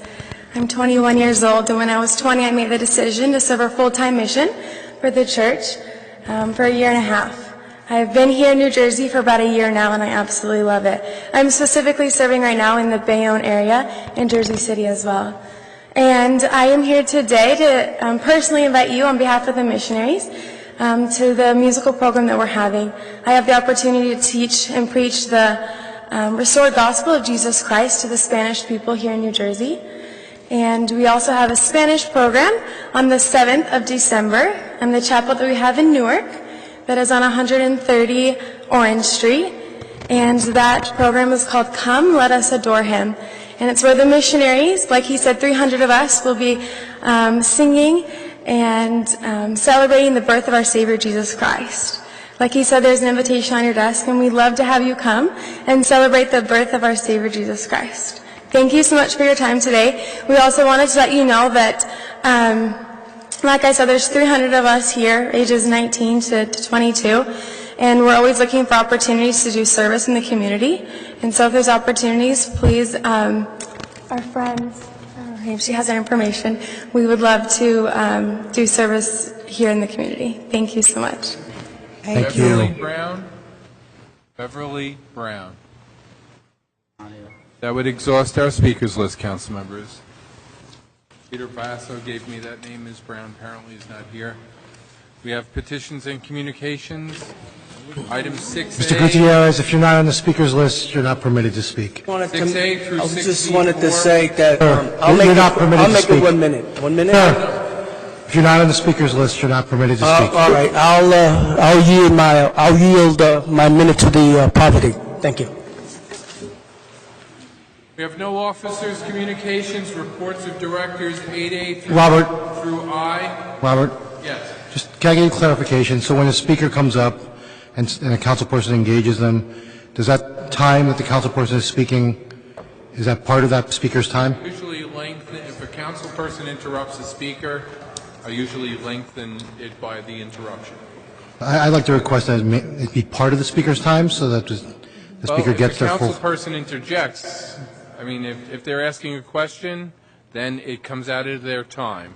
But if a council person interjects while a person, I've heard a person tonight said, "Can I finish my 5 minutes?" While a council person was interjecting, then I kind of like stop the clock and give them however much time they're being interrupted by. So, Well, I think it would be fair if you just inform them that this time is, if any time that's interrupted, in engaging with the council and so forth, that's part of your 5 minutes. And no, they can but I'm make a saying decision. if a council person interrupts a speaker, I generally don't penalize the speaker, unless it's solicited by the council person, unless it's solicited by the person asking a question of the council person. The answer comes out of their time. But if a council person jumps in and interrupts the person, I heard one of the speakers tonight saying, "It's my 5 minutes." Right. And that's what we try to be as fair as That should possible. be the rule of thumb. So Right. whether a council person jumps in or not, 5 minutes, that's it. I think the council needs to be Nobody went more over conscious. No, Well, the responses back sometimes go over 5 minutes. In other words, I think the council needs to be more conscious that they're speaking in a public speaking and taking up the 5 minutes. I would agree. And I think that we just did that. I think we just made the council aware. Thank you, Council President. We just did All right. that. We're to the claims in addendum number 1. Councilman Gajewski. Aye. Ramchal? Aye. Pagano? Yun? Aye. Osborne? Aye. Coleman? Aye. Rivera is absent. Waterman? Aye. Thank you, Council President. We have an 8-0 vote for the approval of the claims in the addendum. 10A through K, B withdrawn. No, B has been withdrawn. Councilperson Gajewski. Aye. What's been Ramchal? Aye. Bajano? Aye. Yun? Aye. Osborne? Aye. Coleman? Aye. Rivera is absent. Waterman? Lavara. Aye. 10A through K, 8-0, accepting B, which was withdrawn. Resolutions 10L through 10T.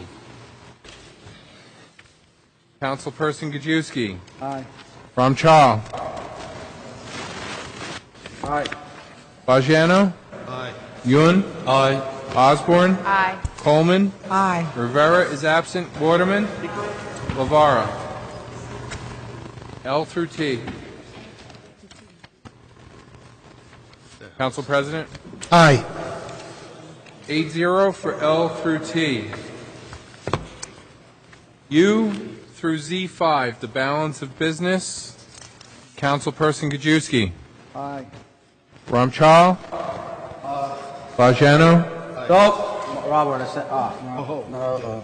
10Y, abstain. 10Y, I also. I think it's wrong. And your vote? No.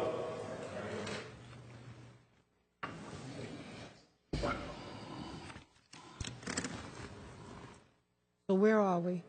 We're voting on the balance of business U through Z5. Councilperson Yun.